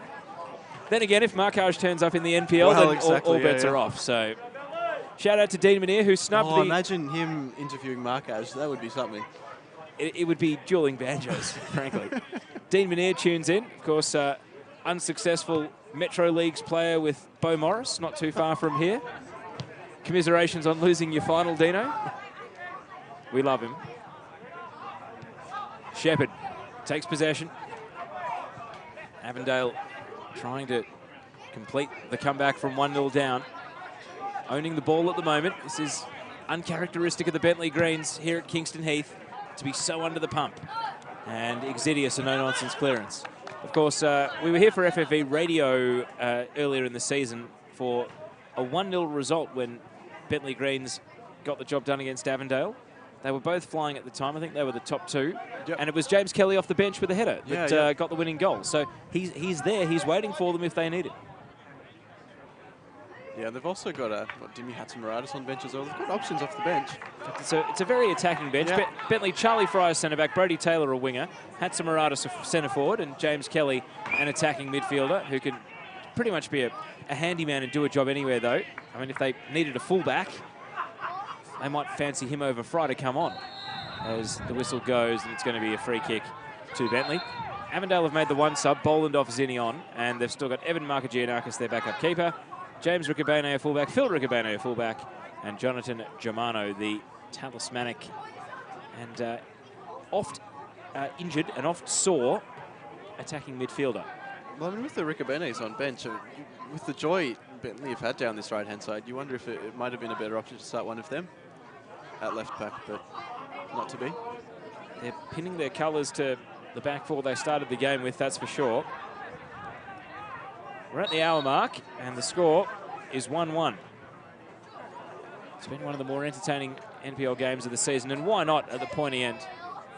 Building to a climax at Amy Park next weekend. Thompson. Ball headed out. Well, it's contrasting. I mean, who did Bentleigh 2 years ago? I think Bentleigh lost in the semi-final here to Heidelberg, was it? No, Oakley. And just and that was a cracking of game. Games. It was cracking, but they really tired, and I guess at this time of year as well. With both these teams still in the FFA Cup, I mean, I wonder if that'll come into the equation. Well, if the further this game goes. Avondale will be playing on Wednesday night, so if they do get through here, they'll have Sydney FC on Wednesday and a grand final Sunday. Yeah. And that's one of the reasons why both the semi-finals are on the same night. And I think in the past, there's been a bit of hand-wringing about it, but with Bentleigh, Avondale and Heidelberg all active in the FFA Cup and Heidelberg still going in the NPL National Finals. Exactly. I think fans have kind of made peace with the idea that even though this game could have been played on Saturday and Avondale could have still met the 72-hour break, let's give them the best chance of rolling Sydney FC. Let's play this game on a Friday. Do you not fear that it might not so much cheapen the brand, but it almost seems like an afterthought sometimes with bigger fish to fry? The NPL? Yeah. No, because I think the final series. Because the NPL is a trophy, your name on that trophy, and your name in the history books forever. Yep. An FFA Cup semi-final exit is forgotten. Yeah. And I think, I'll like even speaking to Avondale, they have told me our goal is to win the NPL. Right. FFA Cup's a bonus. Yep. But I think they want. I think in the early days when the FFA Cup was still more of a novelty than maybe teams may have focused on. Here's the thing: if you were a realistic chance of actually winning the trophy, then absolutely it'd be the priority. But to be fair, they're not. Yeah, and it's not really inclined for an NPL team to do well once they get to the semi-finals, given the big break. If Lions had knocked out Adelaide, and we had more NPL teams than A-League teams in the last 8, if we were heading for a potential all-NPL semi-final and the opportunity to be the first NPL team to get into the final, then maybe the balance would change. But I think right now, you're looking at the FFA Cup, you're seeing an unimpressive Adelaide, a fairly low-key Melbourne City, save for the 2 actual goals that have won their games. We'll come back to this. As a corner comes in for Avondale, Archibald is the hope, and he's in a wrestle with Jack Webster. The ball goes straight out, and well, even though they're ex-teammates, Webster and Archibald are very much competitors tonight. An underwhelming Adelaide, Melbourne City, who did nothing other than score the 2 spectacular goals to get through, Western Sydney, who nearly got rolled in Darwin and then conceded a goal to already relegated Springvale, Bonnyrigg White Eagles. And then, who's your 4th team? Sydney FC, who nearly got rolled by Cairns. Yeah. So you can imagine if one of those 4 teams wins the FFA Cup, none of them have impressed. Yeah, it really, you almost, I know we're all barracking for an NPL team to win the Cup, but it almost feels like they deserve it this year. given how poor the Sure. A-League teams still alive in the tournament have been. But I mean, once they get to a semi-final and they have that Huge break. huge break, it never really works out in the end. It won't be quite as long this year, but it's still, Yeah. even for any club Would to you have... be in favour of them playing all that before the A-League season starts? Absolutely, but I think the fear, at least in A-League circles, is that it will be treated like a genuine pre-season cup. comp, yeah. But it's not. It's its own cup. Yeah. I don't know. I think there are plenty of tweaks. I actually think not so much. But I mean, the A-League off-season is long enough that you could quite easily finish the FFA Cup before it starts. I think a national round, not of 64, but maybe a national round of 48, where some teams are automatically seeded through to the round of 32. Yep. And then some still have to play an extra round. Yep. And when the day arrives that we have a totally open draw, some of those teams that aren't seeded could be A-League teams. Maybe you only seed the top 4 A-League teams, and the other 6 have to play a qualifying round. Yeah, right. I mean, I suppose it's an achievement in itself that it even has happened for 5 consecutive years. Yeah. It has been the single most transformative competition Certainly. in Australian football since the creation of the A-League. Yeah. We'll wait for this free kick. Katabian swings it in, and it's headed high by Thompson. Danger not yet averted. Tafsansioglu made a presence, but it's whipped away by Mitrovic. And now Strano on the half volley. Flicked on and volleyed away by Webster. Katabian, the goal scorer. Ambitious pass intercepted by Webster. And Holmes with a step over. Back to Strano. And now Shepherd. Equaliser for Heidelberg around the grounds.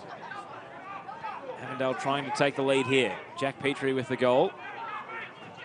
We'll keep you posted. But Heidelberg have equalised pretty much bang on an hour. It was Ellis's cutback and Petrie from the top of the box. A nice Sweet finish that left Honos stranded. As we see a flick on here from Zinni. And it's all Bentleigh at the fall of the ball. Exidius gets it away. Strano is going to try and keep them under pressure, though. Christodoulou. It's wave after wave of attack for Avondale. Christodoulou, a high cross. Zinni trying to control it, but Alexander has got him outpointed. And a foul, perhaps tempting the first card of the night, which is still yet to be issued by Jack Morgan.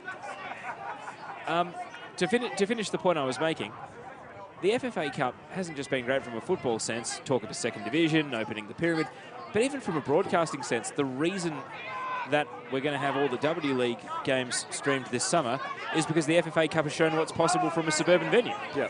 Without that sort of test case to go and just try it and see what's possible, I'm pretty sure that we wouldn't have reached this point, and that's why we can be ambitious and talk about streaming a lot more NPL in the future too. But I mean, I think from a player's perspective as well, I think without the FFA Cup, I doubt Victory would have signed Athieu. I mean, what if he missed that goal against Perth? A lot of those sort of sliding doors moments, and I have no doubt that the strength of Avondale's FFA Cup run has meant that Shepherd and Cam Sober have had a look in as well. I think when you talk about sliding doors moments, I think about all the chances that Lions missed to score against Adelaide, and then the absolute rotter of a goal that they copped themselves. Cam Sober. Elvis jinking, shooting, and lost his radar as he sent it well wide. I think he almost had an opening earlier on, might have pulled the trigger, but didn't take it. So it's 1-1 in both games. Heidelberg and Oakley after a Heidelberg equaliser just moments ago. And Bentleigh and Avondale here. Could we be heading for extra time in both games tonight? Both delicately poised, really exciting. Thanks to Frankie, who on Twitter says, loving the NPL Victoria live stream. Got it on the big screen. I wonder if you've got the other game on your small screen, Frankie, on your phone or your tablet. Because I can tell you, we're sitting here at Kingston Heath, and we've got both the streams open on a laptop in front of us here. Maybe that other sport that's not so good as well, which is currently at half-time. Scott with the goal kick. Fleming, solid header. Webster back to his keeper. One thing about the goal kicks as well, just look how far, sorry, not far at all. The kicks just aren't coming anywhere near the halfway line. The wind holding it up in the air. It must be a lot stronger out there on the pitch, although we've got quite a few people cover, I guess, breaking, I was about to say breaking wind. wind. We've got quite a few people here giving us some protection from it, but you can see the flags, the ball. It is actually starting to have a real effect on this game. Yep. Good goal from Jack Petrie. Did you see his goal against Devonport Strikers? Jeez. 97. Intentional? I think so. Yeah. 97th minute. What have Jack Petrie and Ronaldinho got in common? It was a cracking goal. And talk about the belief it must give Heidelberg as well. I mean, the number of times they've come from behind, the number of games they've played off 3-day breaks, and to go and do that down in Tasmania, difficult away venue, huge intimidating crowd, freezing cold, I was told, by Andrew McLeish from Sportscast Australia. Although they didn't win a fan in Marquez. Oh, we've given him too many mentions. If we say his name too many times, he's going to appear right in front of us. As we see more dogged defensive work, Mika this time wearing the foul. And challenge comes in from Christodoulou. Towns. Katabian saved away. Ryan Scott getting across, palming it out for a corner. Gee, Avondale really knocking now, aren't they? As we look at the replay, sharp from Scott. It's like a sweet strike, but yeah, great work by the keeper. I mean, the only goal to beat him tonight had to hit the inside of the post. Yep. With the goalkeeper at full stretch. But I mean, I'm surprised as well that Katabian's not really in the discussion about getting another A-League shot, because he's a fantastic player. I suppose to be in the system and let go twice. True. I know there's a lot without really giving a go, though. I mean, I don't know if there was something behind the scenes that prevented that. In comes the corner, and the header is cleared off the line. Well done by Jacob Alexander. He saved Bentleigh from going 2-1 down there.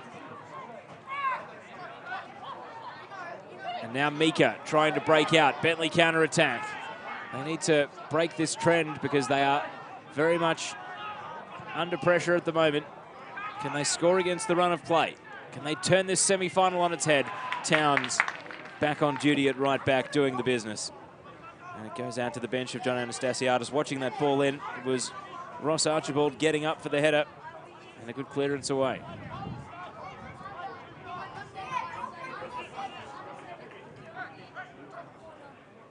Long throw. And, well, not even an appeal from Yankovic as he was in a little tangle.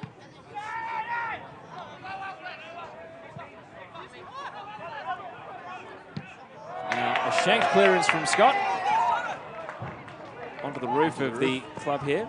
Of course, the back pitch, the other synthetic, relayed here at Kingston Heath. It gets a lot of traffic. It's a very busy facility. Shepherd, they invited him to shoot. He accepted, and he bent it just high and wide. We were right behind it, though. Yeah, looked good off the boot. Goal kick's going to be retaken here. 70 minutes gone.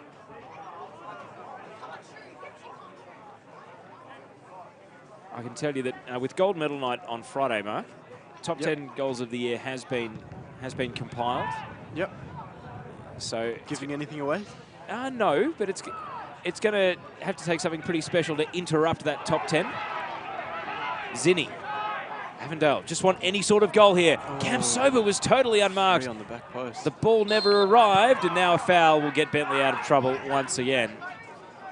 That's something Avondale have actually done quite cleverly. There's been about 4 or 5 fouls now as Bentleigh break out of defence. Yeah, Avondale right, I don't know if they've been strategic, clumsy, a combination, but to not have a single player on a booking and to regularly foul. Yeah. And they don't look blatant enough to warrant a yellow either. No, but it's been a smart strategy, if it is a strategy. Yeah. Because, I mean, we all know how good Bentleigh are on the break. Very quick players as well, and just players like Holmes who can really play that piercing through ball. So they are really dangerous on the counter.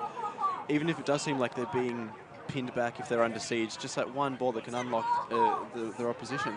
Heidelberg are on top over at Olympic Village. Harry Noon shooting over the bar just a moment ago.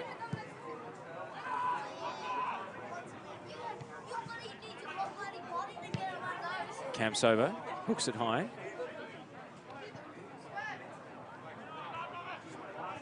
Well, we have just a brief moment to breathe here, Mark. As Fleming, or maybe not, plays it to Christodoulou. Yeah, maybe not. I think the game knew I was about to take you off on a tangent. Throw in for Avondale. tomorrow we've got both women's NPL semi-finals. 3 p.m. out at Green Gully Pitch 4, which is Keilor Wolves' home ground. It'll be Calder United against the Bentleigh Lions. And at Lakeside from 4:30, which you can watch live on the NPL Victoria Women's Facebook page, it will be South Melbourne against Alamein. So we watch Avondale here. They've been knocking on the door. Can they break through? Krista Dulu. And yet another foul.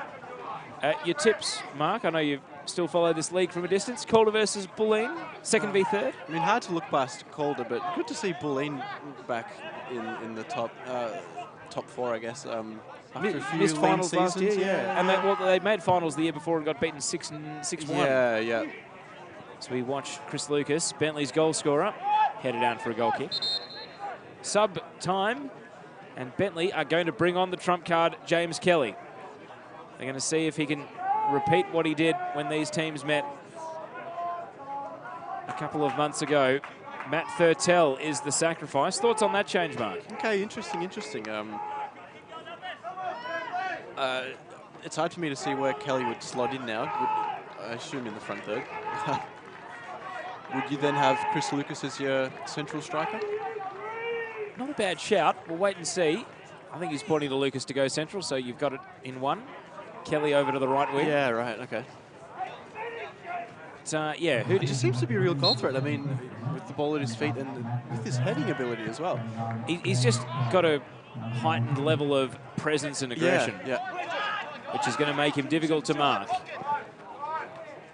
Mika, right in front of our commentary position as the ball loops into the crowd and is punched back straight away. Exidius to take the throw. So Calder versus Bulleen. Yeah, Calder. And South Melbourne, first place minor premier versus Alamein. Well, I mean, the big question is whether Sinisa Kohadzic can, take that next step, reach a grand final and win silverware. But I think South might be a bit too good. And that's coming up tomorrow afternoon. And, of course, on Sunday, the 23rd of September as well. That game, the women's final, will be 3:30 p.m. And then followed by the men's grand final at 6:30.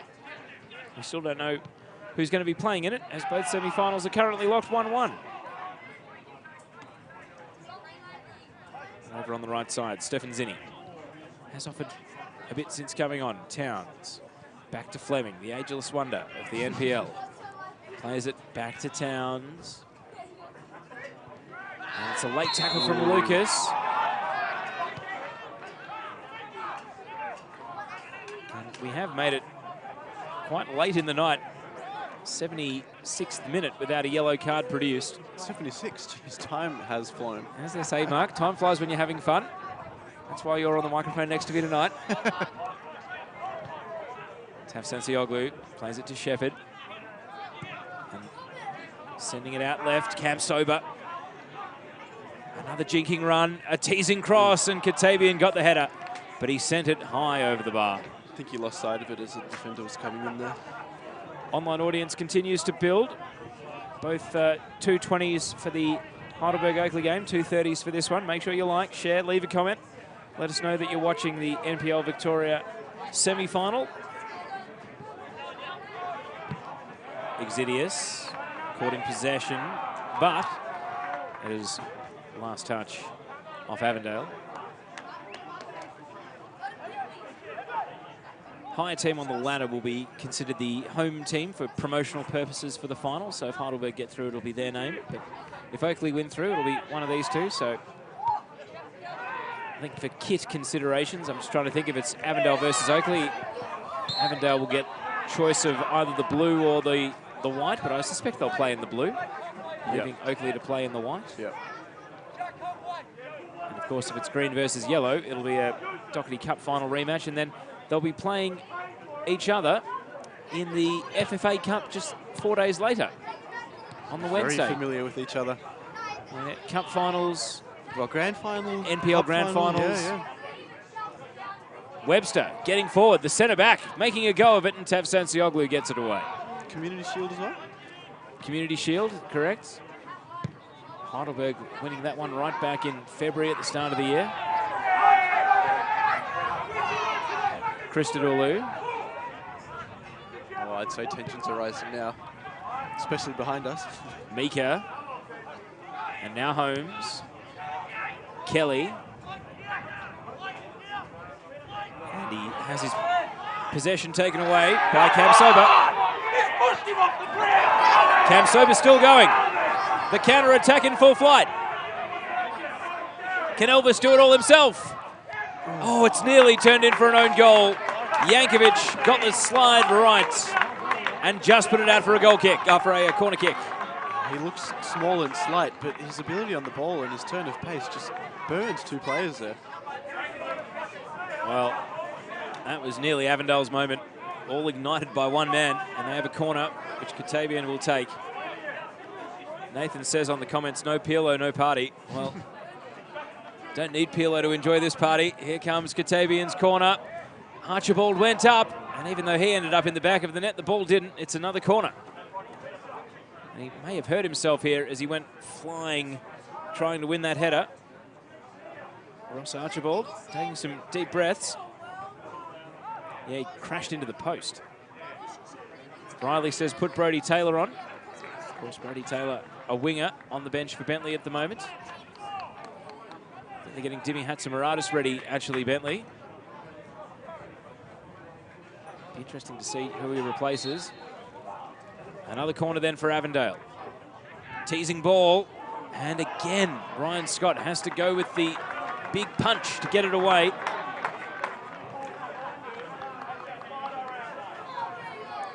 And so it's 3 corners in a row. Will it be third time lucky? I've just seen a man with long brown hair and a beard that is not Andrea Pirlo, but oh, wow. He is a genuine lookalike. Here comes the corner to the far post, and Ryan Scott this time is calmly able to collect it. If you were a Pirlo lookalike, wouldn't you just come down here to try your luck? Long ball, Bentleigh. Is this Chris Lucas's last involvement of the night? I think we need to start the campaign. That this man is Pirlo? Yeah, yeah. Like the Gareth Southgate lookalike during the World Cup? Yeah. He's a very handsome man, even if he's not Andrea Pirlo. Well, it's like the story of the Claudio Ranieri lookalike after Leicester won the Premier League. He was a lucky man. Exidius caught in possession. And Elvis, again, is away. Cam Sober cutting across. And Yankovic was key. Thompson gives possession back, though. Avondale perhaps sensing their moment to strike here. The night is getting late. 82nd minute. Strano under pressure from Kelly. But he's got an outlet in the form of Archibald. Here's the game going to build to a finish within the 90. Archibald, the centre-back, they're inviting him to go for it. And maybe that was why, as he puts cars in danger out in the car park. And the board goes up. Bentleigh Greens making their second change. Off comes Josh Mika. And on comes Dimi Hatzimaradis. So that's a central midfielder off for a centre forward. Yep, very attacking change. I imagine that will lead to some switching with Velibor Mitrovic going back into the number 10 role. Yeah. Well, Hatzimaradis, another very capable player, always seems to pop up with an important goal or two. Well-travelled player in the NPL. And of course, one of the rare instances of a player who's played in both the New South Wales NPL and the Victorian one. Yep. Normally, Bentleigh and all the other teams that bring players over from interstate tend to prefer Queensland and then maybe South Australia or WA rather than New South Wales. But it just seems that little bit harder. He is Victorian. He is Victorian, but it just seems that bit harder to prize players away as Towns goes for glory, and with a deflection that left the goalkeeper flat-footed, has bought his team yet another corner. Well, I think, I mean, you know, the New South Wales NPL is very strong and established with big clubs as well. We have poached a few from the northern New South Wales League. Yeah. Kingston, the beneficiaries. Newcastle has been a good breeding ground of talent. And of course, Canberra's even had a few players find their way down to Victoria. Yep. Pretty much the rule is if you play well in the FFA Cup, you sign for a Victorian team the next year. Wonder who from Lions they might be able to bring down to Melbourne. Anyway, and yet another corner coming up here for Avondale. Katavian, a goal now, and it may just be enough to get them through to a grand final, Avondale. 84th minute. The ball won't sit because the wind continues to pick up. The corner is just drifted into the mixer, and it's dealt with by Mitrovic. And now Holmes, hoping for Lucas. Oh, and Lucas clever, loses Strano and keeps it in. Bentleigh trying to slingshot forward. The cross into the path of Hatzimiratis. And Jeff Fleming is able to put it out for a corner kick. Oh, an important intervention there. Even though it was a slice, it got the ball away to safety. Chris Lucas again on the right, just so menacing there. It was a great run. And then the cross in, Fleming needed to make contact because Hatzimiratis would have scored with his first touch had the ball arrived. And now it's Bentleigh's turn for a corner. Can they win it here? Up it goes and headed away. Solid from Tavsancioglu. Bentleigh shouts for a foul, not heeded by the referee. Zinni. And now it's Avondale's turn to sprint end to end. Exinius is chasing Zinni. Down to the corner, he takes it, and now cuts back. Zinni's cross. And Jankovic missed it. Did he get a touch? No, he didn't. Thought he might have there, actually. I think the Avondale people on the sidelines, they wanted a corner. Well, it was a miss of convenience, if anything. And now we're going to see a switch. Strano is coming off, and James Ricabene is coming on a straight swap, left back for left back. Yeah, he was having a torrid time there against Chris Lucas. Now, look at one last... The lights have just dipped. Some of the lights are on, but this may... We've lost half the pitch. This may be too dark to continue playing here, unfortunately. And I wonder... Maybe the deep fryer just pumping out the buckets of chips has just drained the power here, Mark. I hope it's not my laptop. What would happen in this situation then? Well, I think, gee, might have to get Ezel Hickman. Well, gee, Will Hasty from the FFV is right here. So if we need to know what happens, we've got the head of football operations standing within a metre of us, Mark. So let's... Talking of fixture pile-ups. Yeah. Hopefully they can resolve this. As far as the momentum is concerned, this is perfect for Bentleigh because Avondale was the team on top looking more likely to win it within the 90. Yeah. So this just adds a bit of tension because everyone's enjoying this game so much. We want it finished tonight. A Peter Hall moment for Bentleigh, just without the pitch intruder. Well, there's the fans. Their lights didn't go out over on the outer side, but as you can see from the frustrated looks, Blanton Balika says go straight to penalties, boys. Flip a coin. I guess, can you take penalties in this sort of light? I'm not sure you can. I don't think it's in the rules. It looks a lot better on camera because of the lights on the other side, but it is really dark here. Sebastian says tactical switch off the lights when under pressure. You're such a cynic, Sebastian. When has that when has that ever happened in Victorian football? So that's a look at the venue right now. The two lights over on the outer side are on. The lights on the near side to our broadcast position have gone out. Ante says start over again tomorrow. Jeez. I've got women's NPL semi-finals tomorrow, Ante. And there is one other game that we mentioned during the first half. Moreland City versus St Albans. Winner goes to Amy Park and plays against Green Gully in the Pro-Roll playoff. Who do you like to get through there? Moreland City in the East were always favoured to be strong this year after moving over from the West. That proved to be the case, finishing second behind Dandenong City, whereas St Albans, perhaps a beneficiary of North Geelong Warriors picking up a 3-point deduction during the course of the year. Moreland Zebras, inexplicably, again, not able to finish in the top two this year after missing out in the playoffs a couple of times. Who do you like to go through and set up a date with Green Gully where winner takes all? Well, I have no real preference, but I guess maybe just from something novelty, something new, maybe Moreland City, because St Albans have kind of been there, done that in the top flight. And not been too successful. Yeah. I guess if they come up, is the money there? Is the planning there? Whereas you think with Moreland City, a well-resourced club. So is Mr. Bassetto still involved? Yeah, Morris Bassetto. Very, very prominent advocate, of course, with regards to facility overhaul as well. So, I mean, the great fear about Moreland City is Campbell Reserve a top-flight venue, but would they need to pass some sort of criteria to be in the top flight, or if you're in the NPL, NPL 2, NPL doesn't really? Well, they're certainly overhauling the club rooms. My concern is more the parking and, you know, can you imagine 1,000 South Melbourne fans trying to make their way into Campbell Reserve? Now, promising signs. The ground is slightly lighter. Looks like they're coming back on. Senad says turn the car lights on.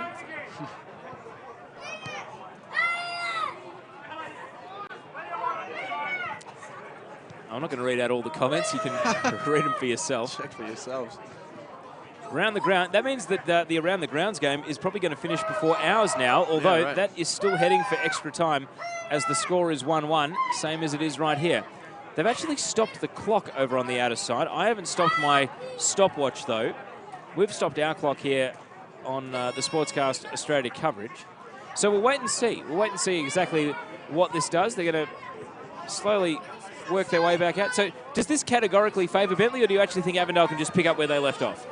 Oh, it's a good question. I mean, typically in these circumstances, you normally see the team that's under siege sort of benefit from a break like this. But, I mean, would there have even really been enough time before full time to really affect the game? I'm not sure. I guess we'll see now.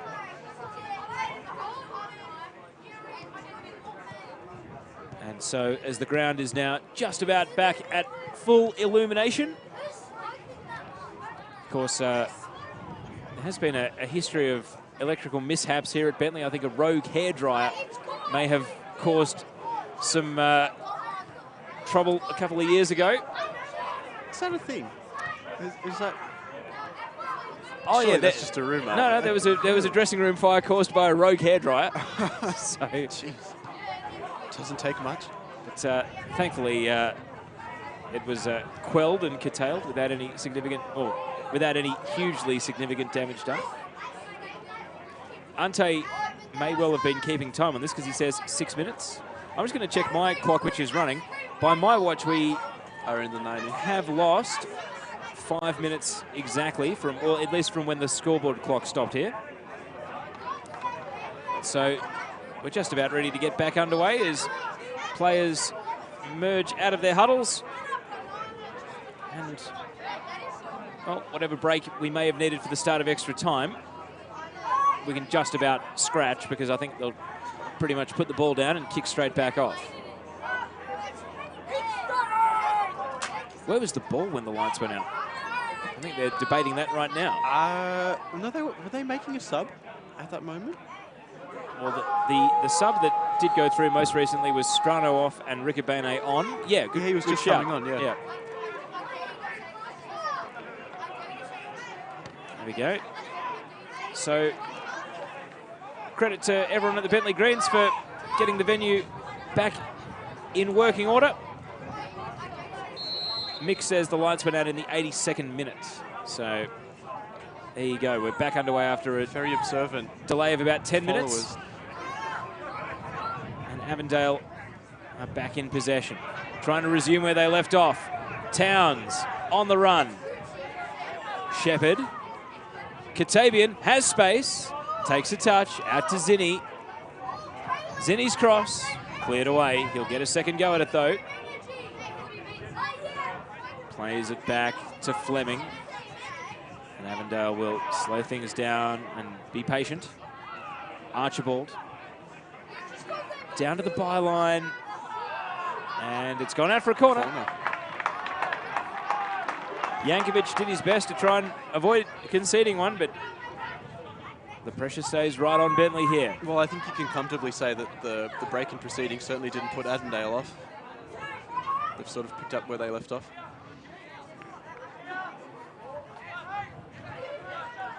The wind remains a firm factor as well out there at the moment. Eventually, corner taker goes over to swing the ball in.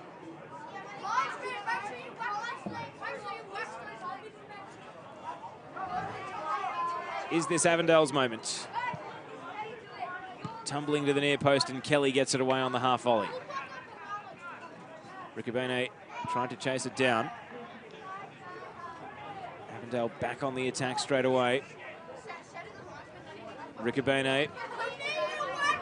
Deflected cross. Out of the traffic, Exidius is able to emerge. And his only option is to play it straight back out to the touchline.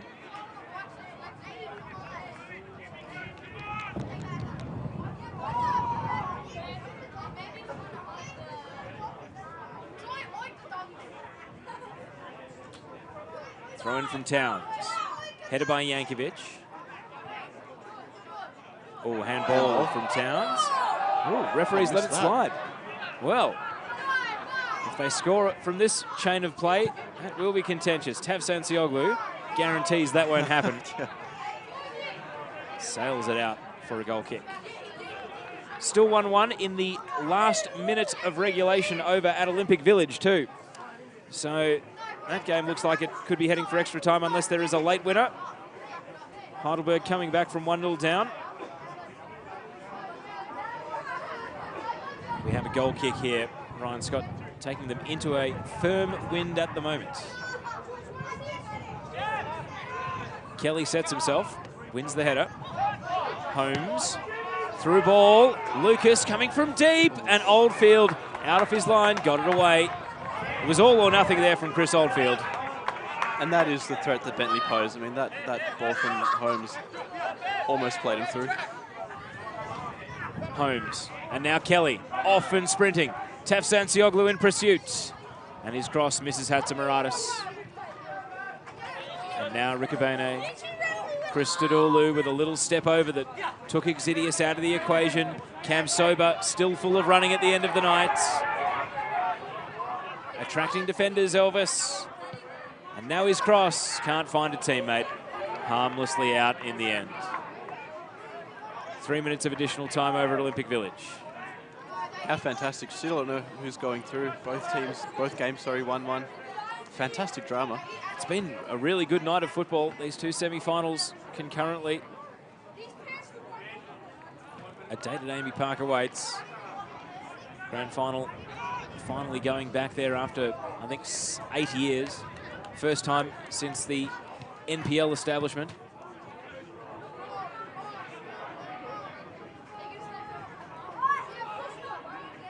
Zinni. And that will go out for another corner.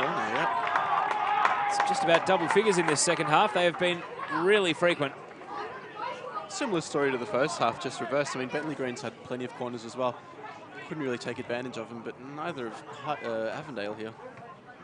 Didn't catch the fourth official raising the board. Your guess is as good as mine, given all the time we lost. About a 10-minute delay for the lights going out. Rikabene has taken one corner. Let's see what his second is like. And the header, just wide. Christodoulou was the man, but he couldn't quite slide it inside that far post. Well, that could have been the moment there, but luckily for Bentleigh, just sailed wide. With no harm done. So yet another goal kick for Ryan Scott.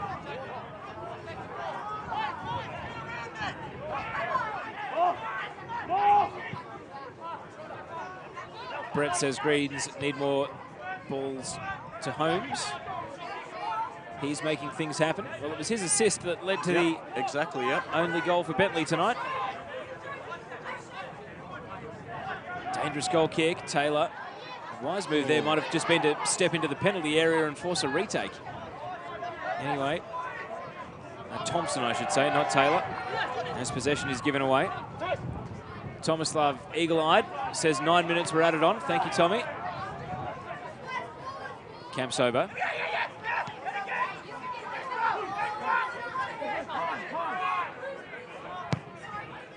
Tavsancioglu, diagonal ball.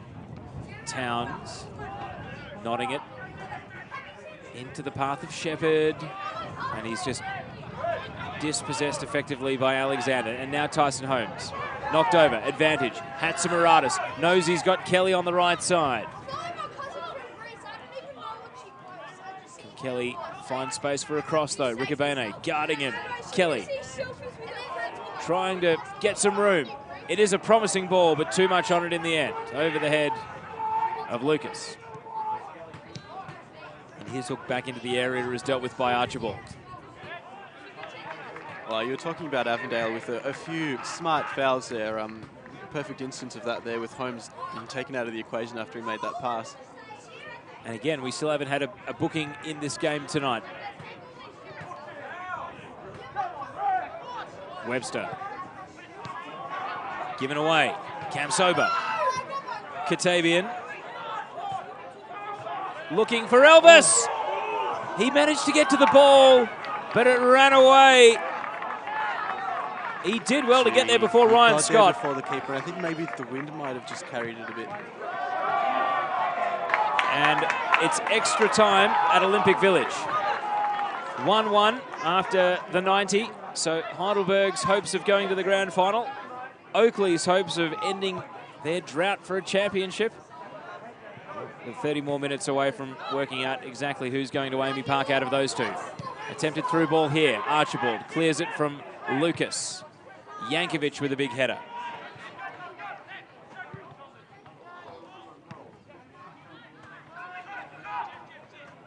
Mitrovic.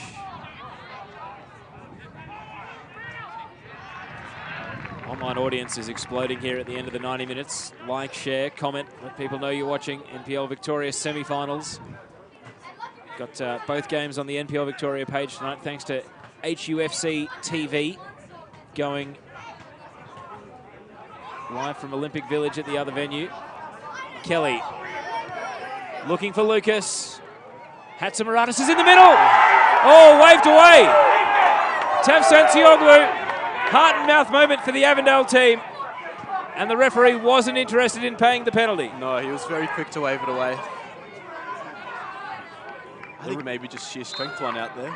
Oh. And before the corner, the full-time whistle goes. Well. Bentleigh fans are ropeable. We ended up as well. playing, by my watch, about 5 minutes of stoppage. The scoreboard shows 4.5. Bentley can't believe they didn't get to take the corner. Yeah. Well, I guess that's the baffling. The perils of playing with that awkward delay. You can see the protestations continue.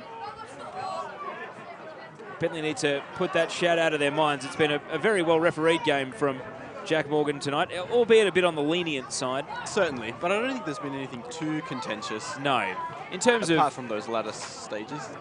Big penalty shouts or anything like that. Yeah. No, he's had a fairly easy job to do, I'd say. Well, I mean, a more a stricter ref may have given a card earlier for some of the strategic fouling going. Yeah, I agree. That might have made a difference later on in the game, but I agree. No, he's done well. But I wonder what may have been communicated to the referees as well after that delay with the lights. Anyway, we're going to extra time. 15 minutes each way. Penalties if we do not have a winner at the end of that. 1-1. It was Chris Lucas that opened the scoring. And the equaliser came from Joey Katabian back in the 48th minute, which actually feels pretty recent, Mark. It really does. Tonight has flown by. It's been good fare. As we see here, Elvis has cut across the half volley from Katabian.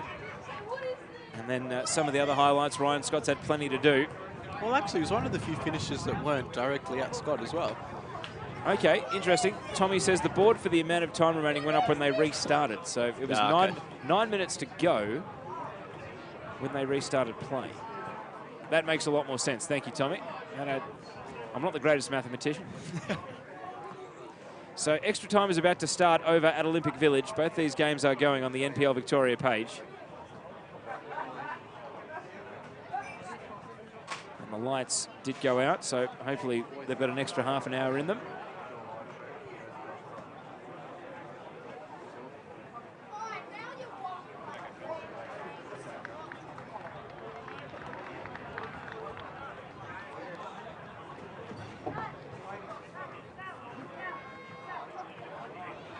Looking at the substitution situation, both teams have another option on the bench, of course, because extra time, you can make that fourth sub. Yep. So Charlie Fry and Brody Taylor are the outfielders for the Bentleigh Greens, a centre-back and a winger. And Avondale have Shawnee Germano and Phil Ricobene, so a number 10. Do you think he could last the allocated extra time?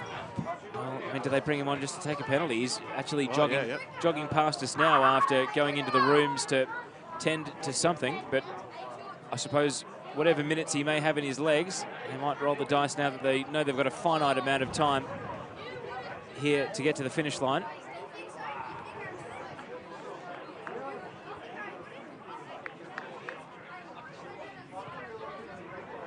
Who was your man of the match through 90 minutes, Mark? Yeah, good question. I think a number of players have had their moments without maybe really dominating the game, and it's hard to look past Chris Lucas's impact on the game. I think for the most part, the defenders have done well. I don't know, it's hard for me to pick a standout, actually. Do you want to point me in any direction? Elvis for me? Yeah, but again, I mean, he's had his moments. Yeah, tough call for me to make.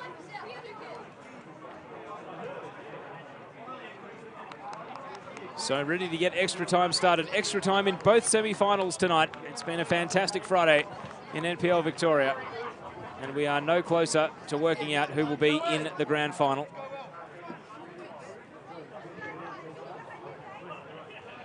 Kane Shepherd and Avondale to get us back underway here at Kingston Heath. Avondale to attack the right of your screen. The online audience has continued to climb, so if you're only just joining us, it is Bentleigh Greens in the green and Avondale in the white, and 1-1 the score. Long ball from Kelly, and taken by Oldfield. Of course, Avondale continuing their meteoric rise through Victorian football, trying to make it to the grand final, trying to be the champions of Victoria for the first time in their history. Bentleigh Greens were champions in 2015 and also last season as the defending champions, 2017. Don Barber says Avengers to win and make their maiden finals appearance. Of course, Don Barber celebrating promotion with Geelong Soccer Club and has since departed. They're looking for a new coach now, but how good is it to have Geelong up in NPL 2 next year? Yeah, it should be very interesting. Stead Park, total overhaul. Yep. Great venue now. Still very windy, but the club rooms are fantastic. I can tell you the Kabafi is fantastic. Very good. And another team down the Surf Coast. Yes. Well, and I think it's good for Geelong. Yep. So we've got North Geelong who've been in from day one, but now we've got Geelong in there as well. Is that a rivalry of any sort, like the Geelong derby? I don't know. Really? I think the Macedonians and the Croatians are pretty good, aren't they? Anyway, we'll leave that until 2019. Here comes a free kick for the Bentleigh Greens. Holmes and Oldfield set himself, and he's clattered, almost more so by his own teammate, but of course, he takes exception with Jack Webster, the opponent here. And let's not forget that it is now Bentleigh's turn to attack with the win for these first 15 minutes of extra time. Yeah, it could be a crucial period here. Mick wants to know if Elvis ever played higher than NPL. No, he didn't. His brother, Pacifique Niabonguer, has played a couple of A-League games for Adelaide United and now has a full contract with them for the coming A-League season. And Elvis was part of their National Youth League team? Yep, before coming over to Victoria. Melbourne Knights were the team that brought him over. Yep. Again, he's done well here tonight. Header from Yankovic. Fleming, let's not forget the crucial interception he made just before the lights went out. And Katabian gives possession away here. Out for a throw down at left back. Does either team want penalties? I get the feeling they're both going to go for it here, Mark. Yeah, I would say so. Oldfield, of course, does have that infamous or famous penalty shootout in his history where it was Melbourne Knights versus Hume City, and he saved all 4 penalties from Melbourne Knights. That was back in 2015 as well. Feels so long ago now. Does feel a long time ago. Tommy says that it sure is a rivalry in Geelong. So there you go. Ball down the right, and it's Lucas causing a few issues for Tavsansioglu, out for a corner. Bafana says, come on, Elvis. Of course, the other team promoted was Manningham United Blues. If you get out your Italian merger chart, you'll notice that they were created in... Oh, no! Oh, no, again. The lights have gone again. And it's the same two lights as before. And this is, well, you saw the reaction of the players, real anger and frustration, especially the Bentleigh players, because it was their corner coming up. And now we have to play the guessing game as to how long again. And we lost 10 minutes last time. How long will we lose this time? Well, it's becoming a bit farcical now. I guess for this to happen again. It wouldn't be the NPL without exactly, a few little twists in the tail. And I guess we've got the Heidelberg versus Oakley stream going as well. Still 1-1 there in the 96th minute. Just wait for someone's dog to run onto the pitch or something. But Manningham United did previously play as a junior club. They were formed in 1994. Right. Then they got into seniors. I think they were a Metro League team, maybe lower state leagues. But then they merged with the Faulkner Blues and brought them over to Manningham. Yep. And so now the Manningham United Blues have gone up the state leagues and have found their way up into the NPL. Oh, good on them. And I actually have some scrawl on I have a printout at work.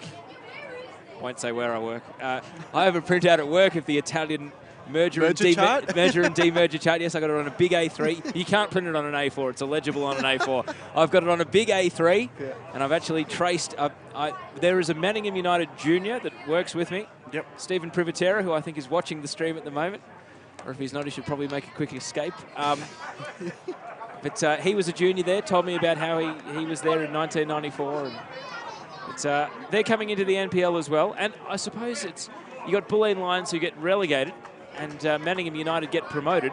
And it means that you've got Sorry, and who's dropping out again? Well, NPL come down, Bulleen come down from the top flight, Manningham go up. So you've got these two teams that are in pretty close proximity, potential local rivalry as well. Yeah, so John Anastasiadis, Johnny Onu, and a couple of other Bentleigh officials have just walked out of the tunnel, and their body language suggests that they are less than happy about what's going on here. Not ideal. Would it be a convenient excuse for the losing coach then? Look, I think it's inconvenient for both teams, isn't it? Because if we'd had a late winner, game ends within the 90, everyone's currently heading home. But instead, we're watching a game which still has some momentum as well. 26 minutes of football plus a potential penalty shootout to go. Bafana Jonas has just won Troll of the Year. I might have to delete that one, Bafana. Keep the comments coming. I can tell you in the Australian League of... Peak NPL comments. Australian Football Rules League. Melbourne 71, Hawthorn 45. Oh, wow. So straight sets for the Hawks again.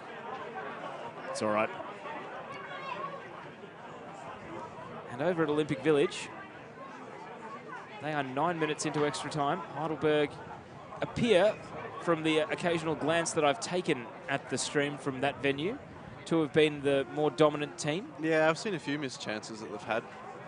I haven't seen really much of Oakley this half. The lights are coming back on. Good news. But for how long? Well, hopefully for at least 26 minutes plus potential penalties. How long was this break in between outages? So, went out in the 94th minute, and by my watch, we are now only at the 97th. No, that can't be right. Anyway, nowhere near as long as the first one.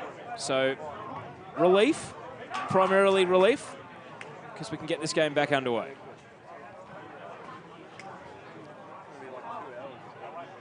Of course, Avondale's home, Avenger Park, will hopefully have their own lights, hopefully have a grandstand, all in the next 12 to 18 months.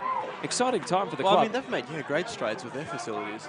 Although I've kind of taken a stand. I refuse to call it Avenger Park until you can put it into Google Maps, because, I mean, it's the Reggio Calabria club, and you actually want people to go to the games. You've got to tell them where the venue actually is. Yep. If you put Avenger Park into Google Maps, who knows where it might send you. Anyway, perhaps the worst thing for Avondale here is that they have to defend a corner straight off the back of the restart here. It's a great opportunity for Bentleigh to try and go back into the lead. Play resumes then in extra time. Mitrovic's corner, and it sails through the penalty area. Holmes retaining possession. Alexander and Oldfield under a swirling breeze sets himself and holds on to the ball. Luke wants to know, who do I follow? Who's my team? It is Hawthorn. And in the NPL, I am gloriously impartial. My team is Old Trinity Grammarians down in State League 5. Although I'm sure you probably have a few accusations of bias every now and then. No, funnily enough, I think the accusation, somehow, amazingly, the accusations of bias have gone away. Have these people never heard me commentate an NPL women's game? So a free kick here for... You're just partial towards some individual players. That's a filthy lie. Every player is my favourite player. Shout out to M. Kopok, who is watching the live stream right now. Free kick coming up for Avondale, and we've got Evan Christodoulou to take it left-footed. Avondale's turn now. Into the wind as well. Christodoulou sets sail, and on one bounce, it's comfortably held by Ryan Scott. How's she been going in the NPL this year? Actually, funnily enough, Whitehorse United, her team, is playing in the State League 2 Grand Final at Eganley Reserve on Sunday. So there you go. Very good. All the community state leagues wrap up this weekend with State League finals. I mentioned Manningham United during the light delay, and also Geelong Soccer Club. They play each other after the St Albans versus Moreland City game at Jack Edwards Reserve tomorrow. That's a 6 p.m. kickoff. So you get the double build. You get Moreland versus St Albans to go to Amy Park, and you get Geelong versus Manningham United Blues for the overall title of State League 1 champion in 2018. Ball through the middle. Ball through the middle. Mitrovic didn't want to pull the trigger. Wanted Chris Lucas instead. Might still get the ball back. No, he won't. Ricobene chops it clear. You feel like any given attack could be the match-winning goal now. Both these teams going for it. Neither of them interested in penalties. Both will feel as though they've done enough to win this game. Now cleared from left back. Katavian. Towns. Able to drift forward here, Ute Towns. Plays it to Zinni. Zinni away from Alexander. Katavian. Saw Towns in the corner of his eye, and he met him. Still going. Ute Towns. And he's just corralled down to the byline. In the end, Bentleigh got numbers in the road. You feel like he could have made more of that opportunity. Yeah, he almost ran himself into a brick wall there. Had acres of space for a while, but just couldn't make the most of it. And so a corner kick coming up. Ricobene, who's been their left-footed taker since getting subbed on. And speaking of subs, Bentleigh will make their third. It won't be their third and final, of course, because they will have one more available to them. Brodie Taylor, the winger, is coming on. And Jacob Alexander is coming off. So I suspect he might go in as a fullback. May lead to a bit of switching. We'll wait and see. Alexander's been very good tonight, but he just must have nothing left in the legs. That's 3 subs down for Bentleigh. Corner kick then. Ricobene. There was some real shirt grabbing going on, but Kane Shepherd couldn't catch the referee's eye. And Bentleigh get out of the penalty area. Holmes. Hatzimaratis calling for the pass. Holmes. Can he time the ball? He's just not playing it. And it's well defended by Ricobene, the corner taker. Mitrovic. Taylor, first involvement. Combative, but ultimately Jeff Fleming prevailed. And now Cam Sober. Plays a pass and the flag is up. Bentleigh Greens in unison, all shouting offside. Real end-to-end stuff there. You really thought Tyson Holmes with the ball at his feet that could produce some magic, but just felt like he stayed on the ball a bit too long there. Lost his moment. Online audience is at record numbers on both streams at the moment, nearing 300 at both Olympic Village and here. Like, share, comment. Let us know you're watching the NPL semi-finals as we trade offsides, one end to the other.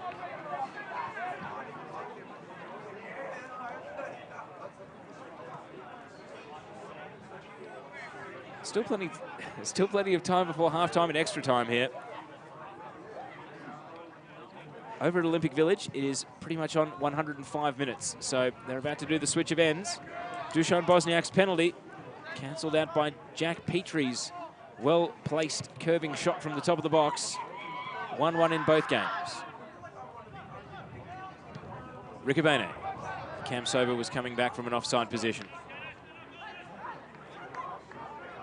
Got a potential injury for Josh Wilkins, or it's a cramp maybe. Hopefully, his and Heidelberg's sake, it's only a cramp, because not only has he had a magnificent season, he's still got plenty of football to play. Challenge from Taylor elicited a shout from Fleming, but he's straight back into the action. Headed out, John Anastasiadis on the sidelines.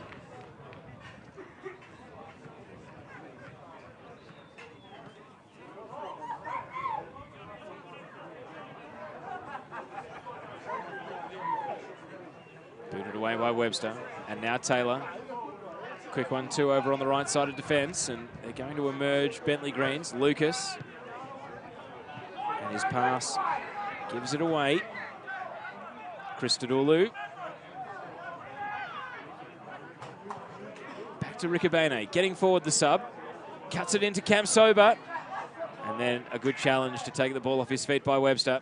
Avondale reload. Katavian's pass. Webster again, the brick in the wall. And now his long ball to Hatzimaradis. It's Timmy Hatzimaradis who stayed on side. Cutting in and blocked away. Ross Archibald with some textbook Great defending. Yeah. Felt like that was a great chance for the Bentleigh Greens. Oh, they're just so dangerous in transition. Now they switch flanks and try their luck on the right side. Exidius. Webster. Kelly.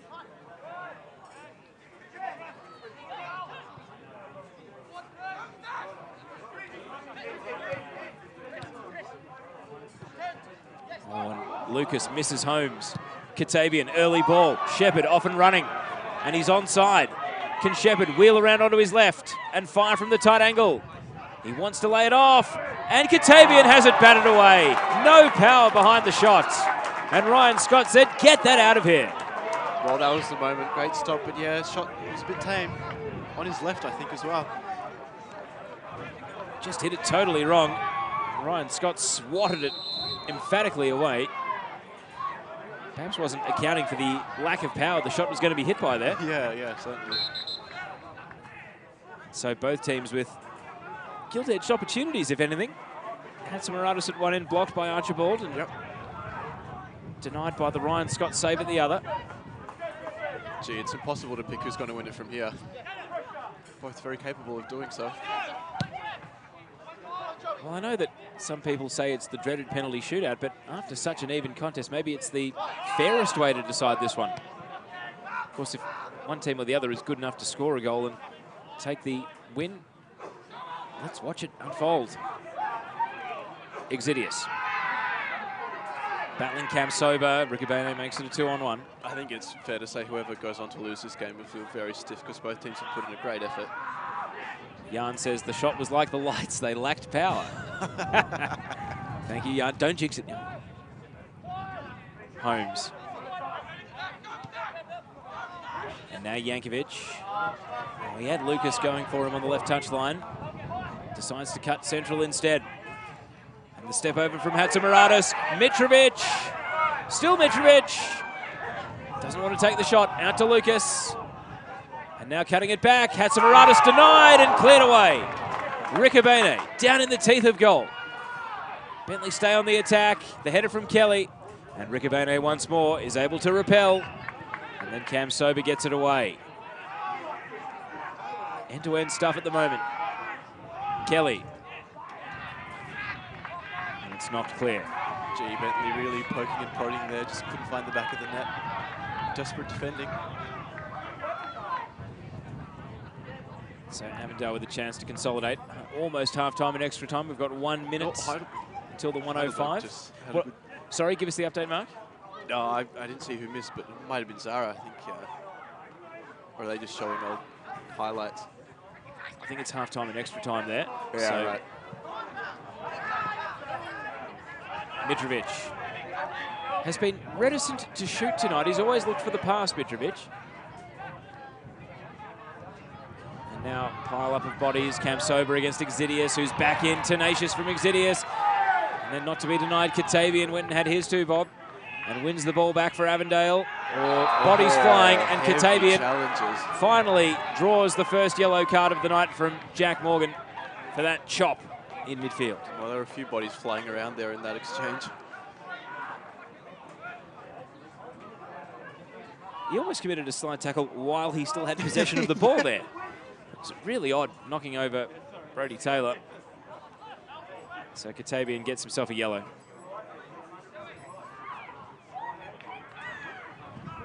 It's a free kick just inside the attacking half, but the wind is behind Bentleigh here. Webster decides to go short. Tyson Holmes plays the through ball. Lucas is through! And Bentleigh might be going through as well. Chris Lucas has his second of the night, and Bentleigh take a 2-1 lead. Well, second time this game. Fantastic poaching there by Chris Lucas. Unstoppable with that finish. Great work past the keeper, and Bentleigh now looking good for the run. For the second time tonight, it's Tyson Holmes. Pinpoint pass into the path of Chris Lucas, and the finish was spot on. Bentleigh 2, Avondale 1. Very productive combination there. Excellent work. Lucas has got a double, and Holmes 2 assists. Gee, it's such a clinical finish too. Sharp work, the sort of goal that can send a team to a grand final. Great understanding between the two. I mean, just to find that bit of space and run onto it. And so Avondale now need to dig deep and find an equaliser once again. Long ball straight from kickoff. It's surely nearly half-time and extra time here. And indeed it is. So a quick change of ends, and Avondale have 15 more minutes to try and save their NPL season. Well, a few parallels. I mean, Bentleigh in that first half with the wind in regulation time scored pretty late in that first half. So it wouldn't surprise me if Avondale burst out of the blocks and score quickly when they've got the wind as well, because all 3 goals have come down this end. So they get one last crack at it. There's been a mild scuffle over at Olympic Village where 5 minutes into the second half of extra time, the score remains 1-1. So it could be penalties over at the Village.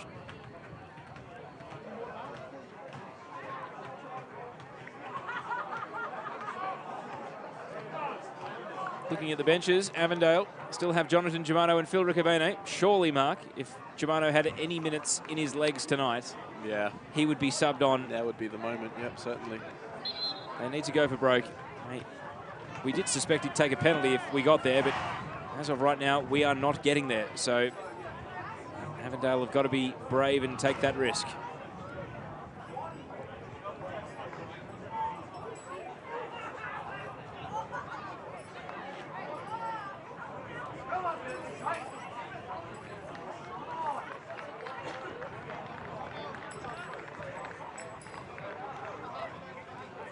So back out to the middle for the start of the second half of extra time, and Germano has been subbed on. So as expected, he will get a 15-minute cameo here to try and turn the tide and change the game. On for Fleming? On for Fleming. So an attacking change as well. And that whistle gets us back underway. Bentleigh 15 more minutes from a grand final. Avondale 15 minutes to get an equaliser. We wait to see what will transpire here. Chris Lucas's double and the equaliser from Joey Katabian back at the start of the second half of regulation time. Does feel like a long time ago. But I mean, we were talking about this before in terms of the players that Bentleigh bring in. Still 2 of their mainstays making the difference here tonight. This powerhouse of Victorian football hunting another trophy. And Chris Lucas on the ball here. Yankovic. Out it goes.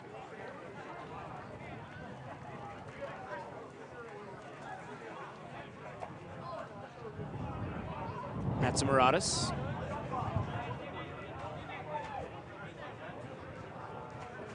Question I didn't even contemplate asking, Mark. When did Bentleigh take it down to the corner and start wasting time? Well, I'm sure they might start soon. Of course, 15 minutes is a long time to try and expire, but against a tiring opponent, you never know.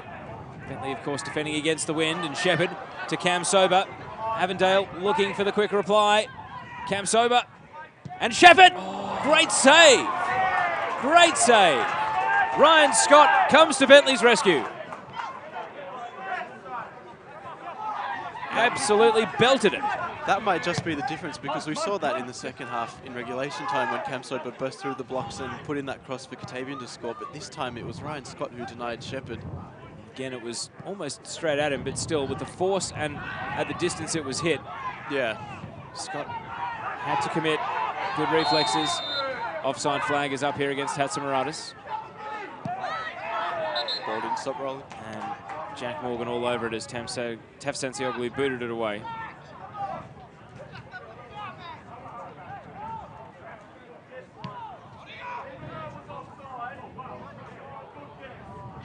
So we've only had a minute of the second half of extra time and already a good chance for Avondale to score. Will there be more? Oh, the lights go again. And now it's the Avondale bench up in arms, because if we don't get them back on, we've got a grand finalist. Yeah, right. This is quite incredible that this has happened for a third time. Well, I'm sure they would have someone in the club rooms here at Bentleigh standing near whatever switch it is that needs to be reset to get action back on there. There's a proper Barney going on at Olympic Village. There was hints of things just starting to get a little unfriendly about 2 minutes ago. Well, it hasn't taken long for a proper melee. I think the players need to consider that there's a grand final that you could miss out on here if you get yourself sent off or suspended from a video investigation. Gee, looks like everyone's involved there. I think there are accusations of stomping. So, drama at both venues. Oh, a brawl at a brawl at one ground, and a third lights out here at the Heath. So here's some replays of the goals. We've got Chris Lucas's opener, Joey Katavian's equaliser, and then Tyson Holmes with a beautiful ball for Chris Lucas's goal to make it 2-1. So hopefully it won't be 3 strikes and out here at Kingston Heath. Avondale get a bit of a longer break to refresh themselves and contemplate how they will go about trying to score an equaliser here.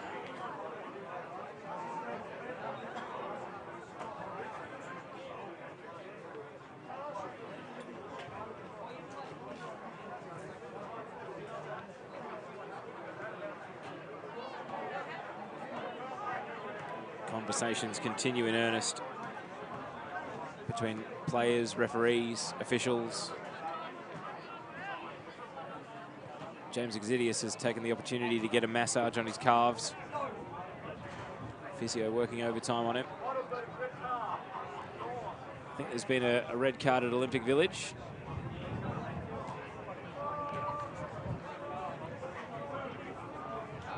Just trying to work out who's been sent off here. We're watching the stream.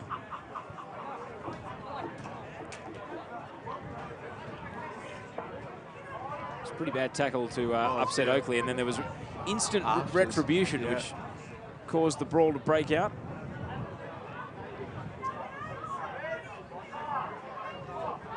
Not easy for the refs. I mean, we've made a real point of the fact there's only been 1 yellow card here all night, Mark. So, in a sense, it's actually been quite an easy game to referee. Definitely. Although, if the lights go out 3 times, that makes it a bit more difficult to referee, I suppose. Johnny Barrero is the referee over at Olympic Village.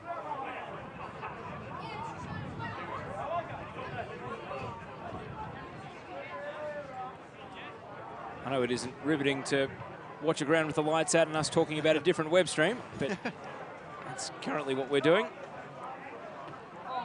And it looks as though someone has been sent from the Heidelberg bench. Bench as well, yeah. Jeff Olver.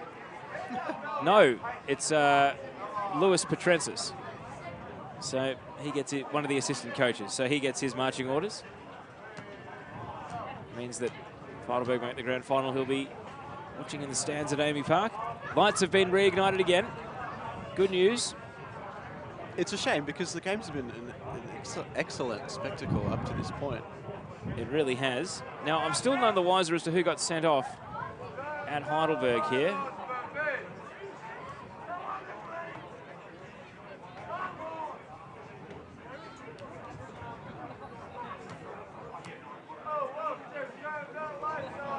Most of the comments are talking about the lights over here at Kingston Heath, so RIP. If anyone knows who got sent off for Heidelberg, let us know in the comments. I can tell you the lights are back on here. Just looking for Demir Kulash. I can't see him.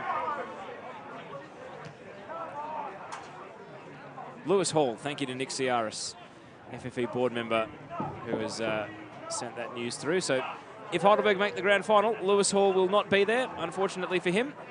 And he'll be in for a long suspension because, of course, after Fingergate, he also got suspended after the derby between South Melbourne and Heidelberg at Lakeside. D's are choking at the G. Back to 12 points. Yeah, right. Might have extra Back time. on, yeah. Might have extra time in 3 games, Mark. So, lights back on for the 3rd time tonight. We're doing some serious overtime this evening. And I'm not getting paid for any of it. Get to spend a night with me, Mark. I thought that was good enough. Yeah, that's good enough. I'll take that. Especially in the beautiful warm weather that we had today. Summer's back. Anyway, the game's back on. And still with 13 minutes for Avondale to try and find an equalising goal here. It's an agricultural foul from Hatzimaratis. And to be honest, that's a yellow. That's just a deliberate foul for a foul's sake. Yeah. And the leniency of the referee tonight perhaps being exploited in instances like that. Anyway, it's his call, not ours. So Just felt like Tafsan Circle had nowhere to go either. interception. Can't get it beyond Towns. Germano, his first meaningful involvement here. Jonathan Germano whips in a ball, and it's not going to find a teammate. So it's the 120th minute now at Heidelberg versus Oakley, but they might have a bit of stoppage at the end of the night there. Either way, we'll be able to watch the penalties in full, because that'll wrap up before we're done here in extra time.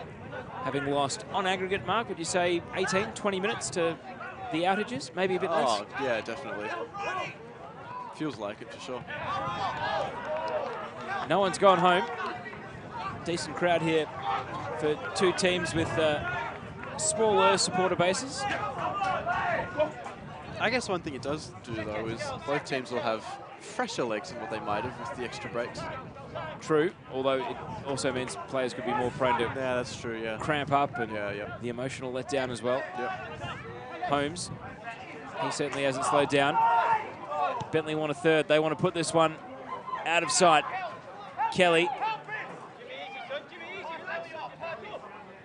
James Kelly. Oh, he's left Tafsansioglu, but then not in a position to whip in across. And it ends in a corner kick. It's down the right end as far as Bentleigh are concerned. Well, that is where Bentleigh will want to be. It's a good outcome for them. 2 minutes of stoppage time at Olympic Village, of which they've already played one. And Bentleigh will be in no real hurry here. Kelly, Exidius, Germano getting involved, and Christodoulou with a clever volley to whip it away. And now Germano saw Katabian in the corner of his eye. Avondale, though, have their progress halted by Lucas, and now players treading on each other's toes.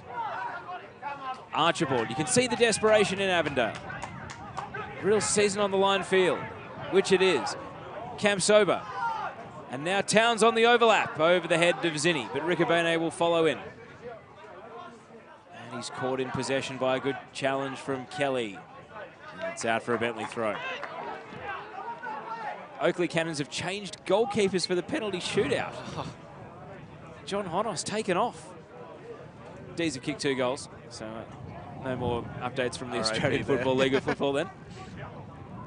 But So who's their other keeper?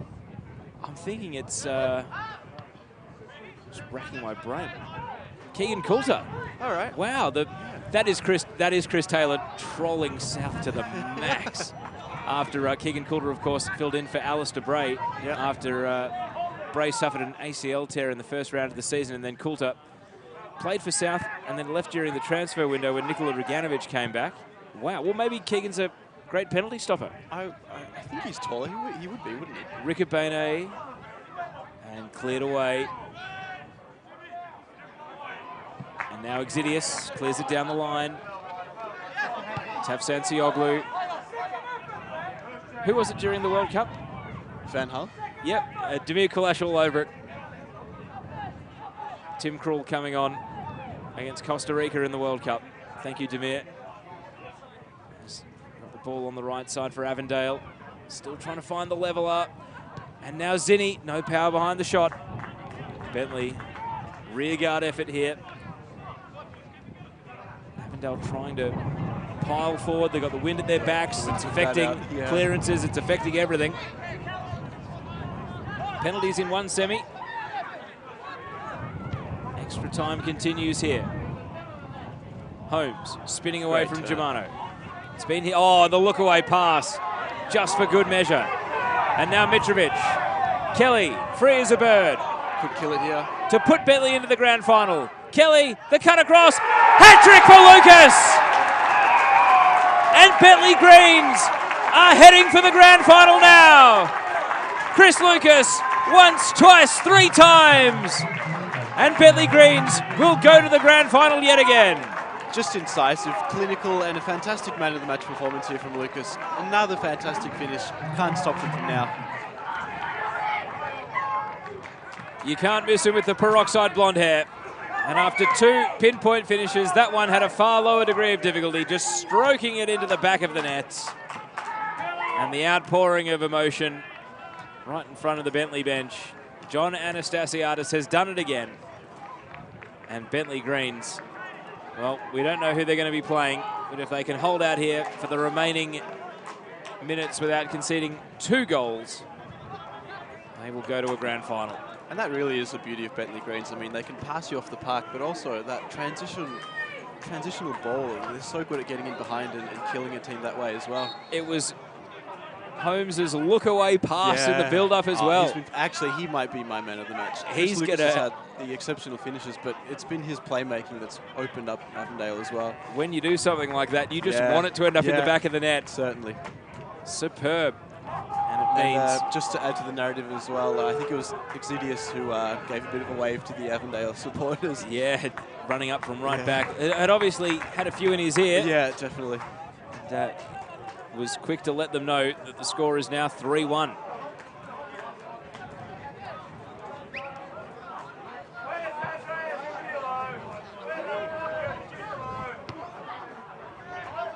So Avondale now have the FFA Cup against Sydney to think about.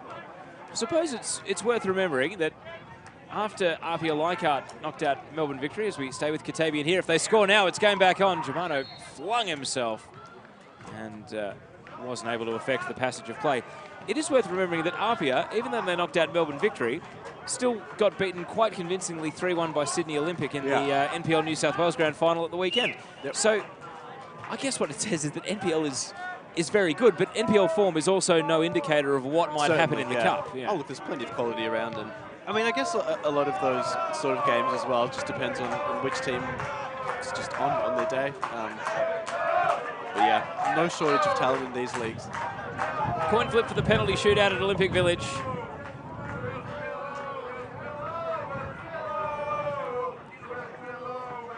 That audience is exploding. It's almost at 600 live now.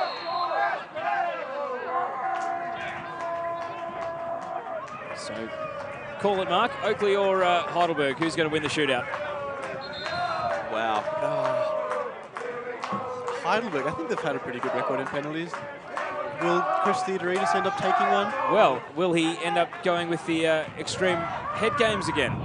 Yeah. We've had copycats. Of course. We've had copycats for that as well. Avondale free kick. If they score now, they're a puncher's chance. We're into the last 5 minutes of extra time. But they need to score almost immediately.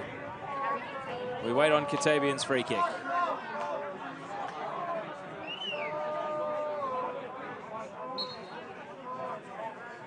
In comes the cross, and it's in for an own goal. Game back on, and Bentleigh Greens, through James Kelly, have made a very kind donation. Just out of nowhere. Did not see that coming at all. So they've still got time. They've got 4 minutes plus whatever stoppage we might have. It's 3-2. And Bentleigh through James Kelly. We've talked about his heading ability, but not into the wrong net. Johnny Germano was right there with him. I hope I'm not robbing him of the credit if he got the wispiest of touches on it, but it really looked like it was Kelly's header. Just certainly, facing the wrong way. Yeah, definitely. So now Bentleigh have to switch right back on. And Avondale, well, trying to smash and grab here at the end of the night. Christodoulou, Yankovic. Camps over, went to ground, bounced back up, and then couldn't take the ball with him as he tried to drag it on his toe. It's Willing in there. Towns committed. You see the puffs of dust springing up off the pitch. And Germano has won a foul. Well, he's made a difference since coming on. The tensions are rising here. We've got penalties at one ground. We've got... It really seemed like a foregone conclusion.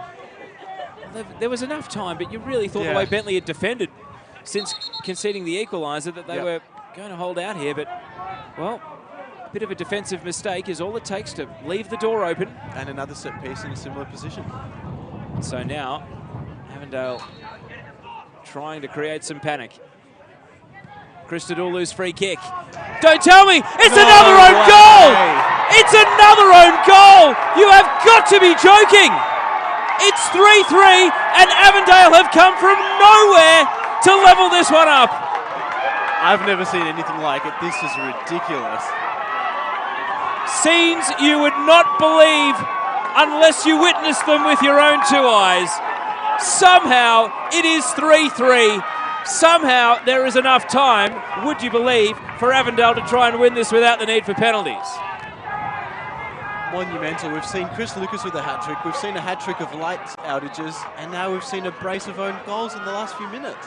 Tyson Holmes, absolutely luckless, man of the match, and yet he and Kelly have scored 2 own goals in the space of barely 2 minutes. Teo, I see it, but I don't believe it. I honestly can't believe it either. This is... And you know what? I just hope the lights can make it to the penalties. Oh, God, please. This is one of the more bizarre, more unthinkable games that we have seen. Chris Lucas put the ball in the back of the net for his hat-trick. I mean, in the 115th minute. Yep. And we have had 2 goals since. And you just see the count of people watching this game and how they've all streamed to the other game. They'll all be coming back to this one now. We've got some weird shenanigans here because Bentleigh have tried to shoot from kickoff twice, and the referee has said they haven't done it correctly twice.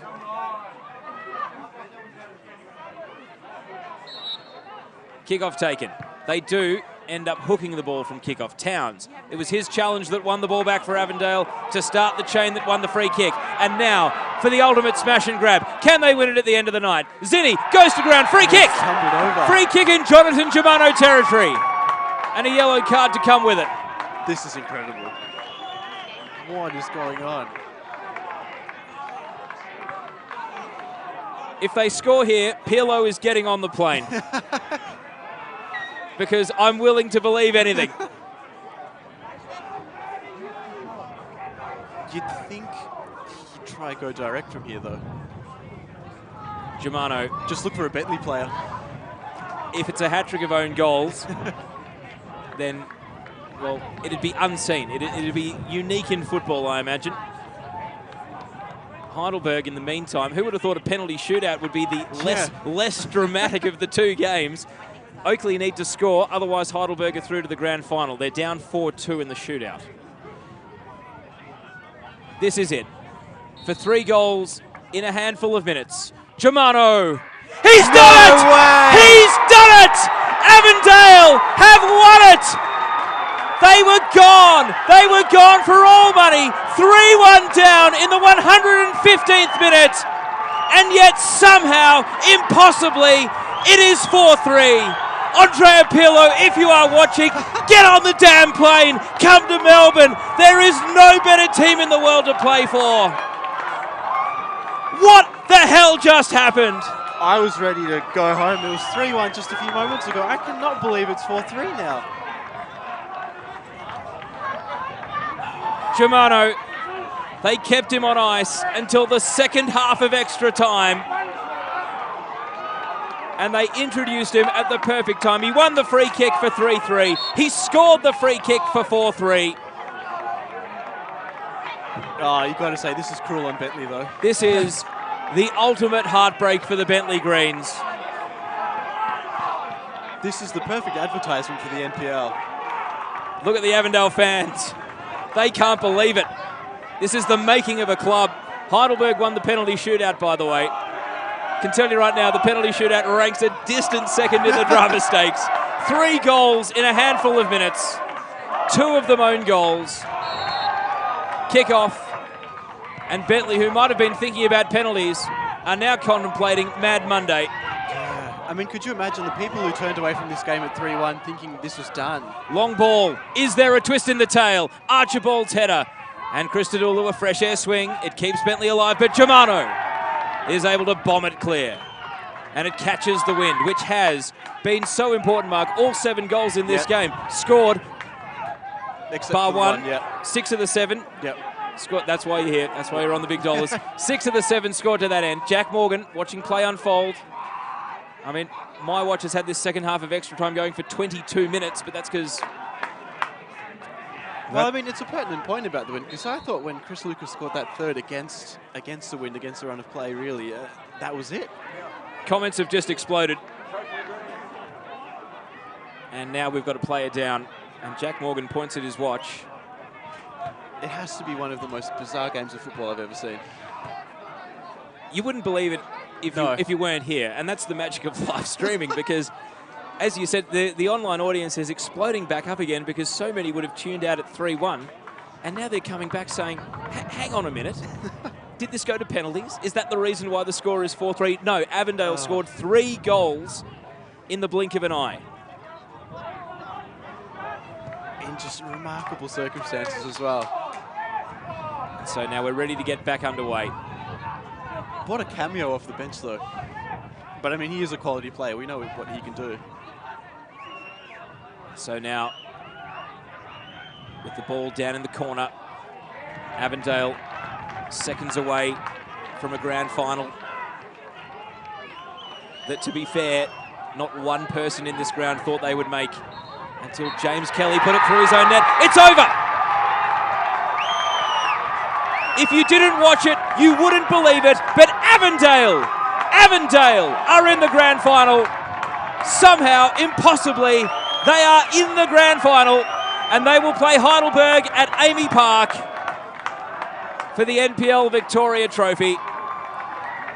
The most extraordinary comeback, the most heartbreaking collapse. Bentleigh went 3-1 up in the 115th minute. 2 own goals got the game back to 3-3.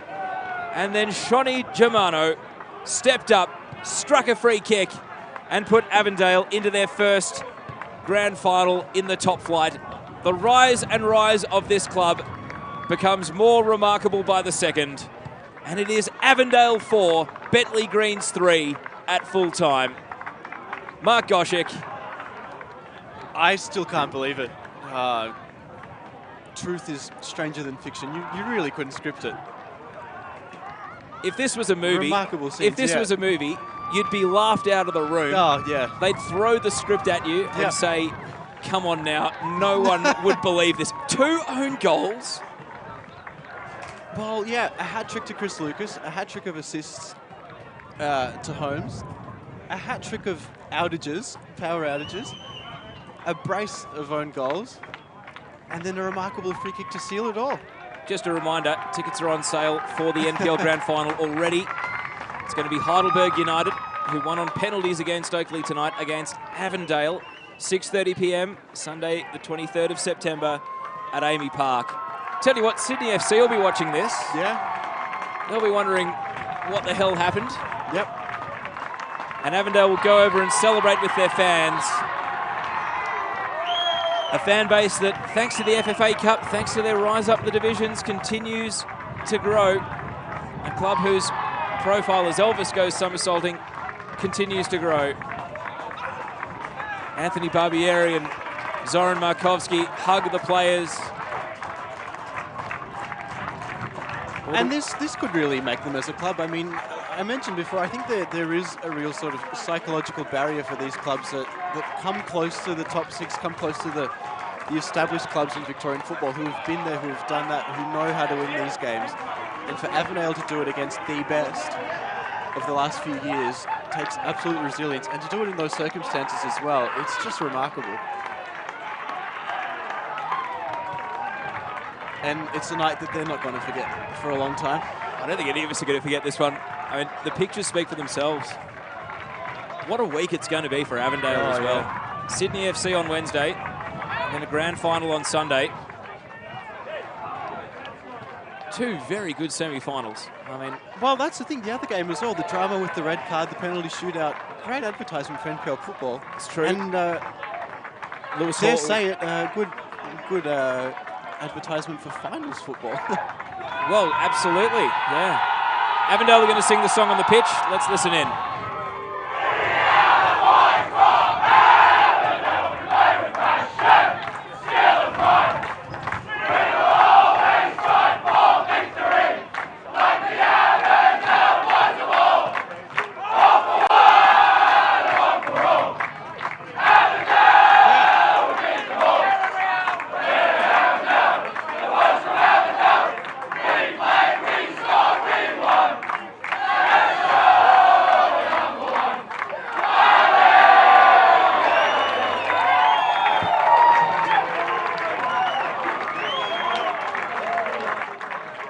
Just great to drink it in there, the Avondale song out on the field.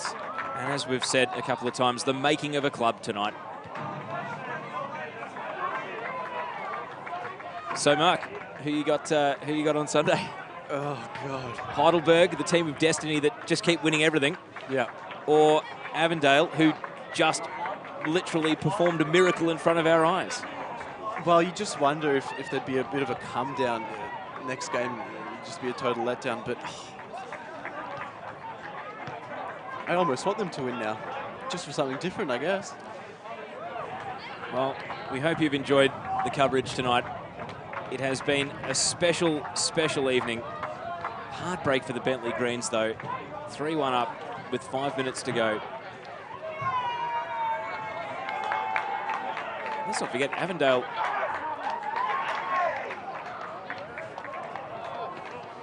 They came from absolutely nowhere, but they did get a glimmer of hope. See the goal there for Lucas. That made it 3-1. And that was it. You thought that was all wrapped up by then. I mean, that was a great finish by Kelly as well.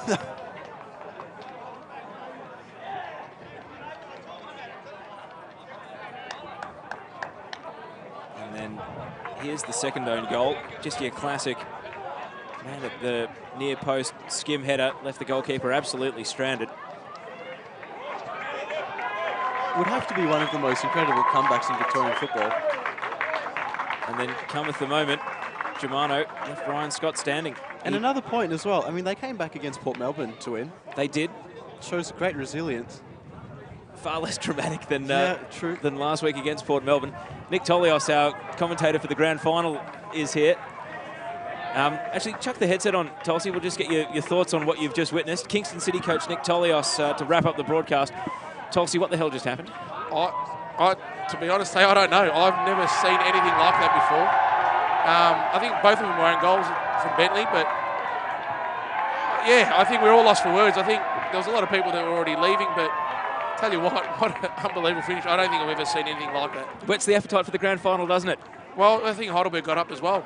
They did on penalties. Yeah, well, I think, like I said, I don't think anyone saw that one coming at 3-1. 6 minutes to go, I think it was, when they held up the sign when they had the free kick. So, yeah, to be honest, to concede 3 like that, yeah, you'd be shattered. How do you get up now for the FFA Cup clash? And yeah, credit to Avondale though. They didn't give it up. So credit to them and Anthony Barbieri. Tulsi, you will join me from 6:30 next Sunday for the web stream viewers on Facebook and YouTube. Look forward to seeing you then. Thanks, mate. Thank you to Nick Tolios for joining us. And Mark Goshik, thank you very much for your company tonight. It's been a really brilliant evening, so thank you once again. And We should do this more often. Certainly, although my one game for the year, probably the best one. So on behalf of tonight's broadcast crew, Sportscast Australia, thank you to everyone there, and also NMS Media, Nathan Sack, for their work on the camera tonight as well. My name's Teo Pellizzeri. We leave you with pictures of the goals from Kingston Heath, the most remarkable game you'll ever see. Bentleigh Greens 3, Avondale 4. We'll see you on grand final day. Good night. In comes the cross, and it's in for an own goal. Game back on. Wow. And Bentleigh Greens, through James Kelly, have made a very kind donation. Avondale trying to create some panic. Christodoulou's free kick. Don't tell me it's another own goal! It's another own goal! You have got to be joking! This is it. For 3 goals in a handful of minutes. Germano. He's done it! He's done it! Avondale have won it! They were gone. They were gone for all money. 3-1 down in the 115th minute. And yet somehow, impossibly,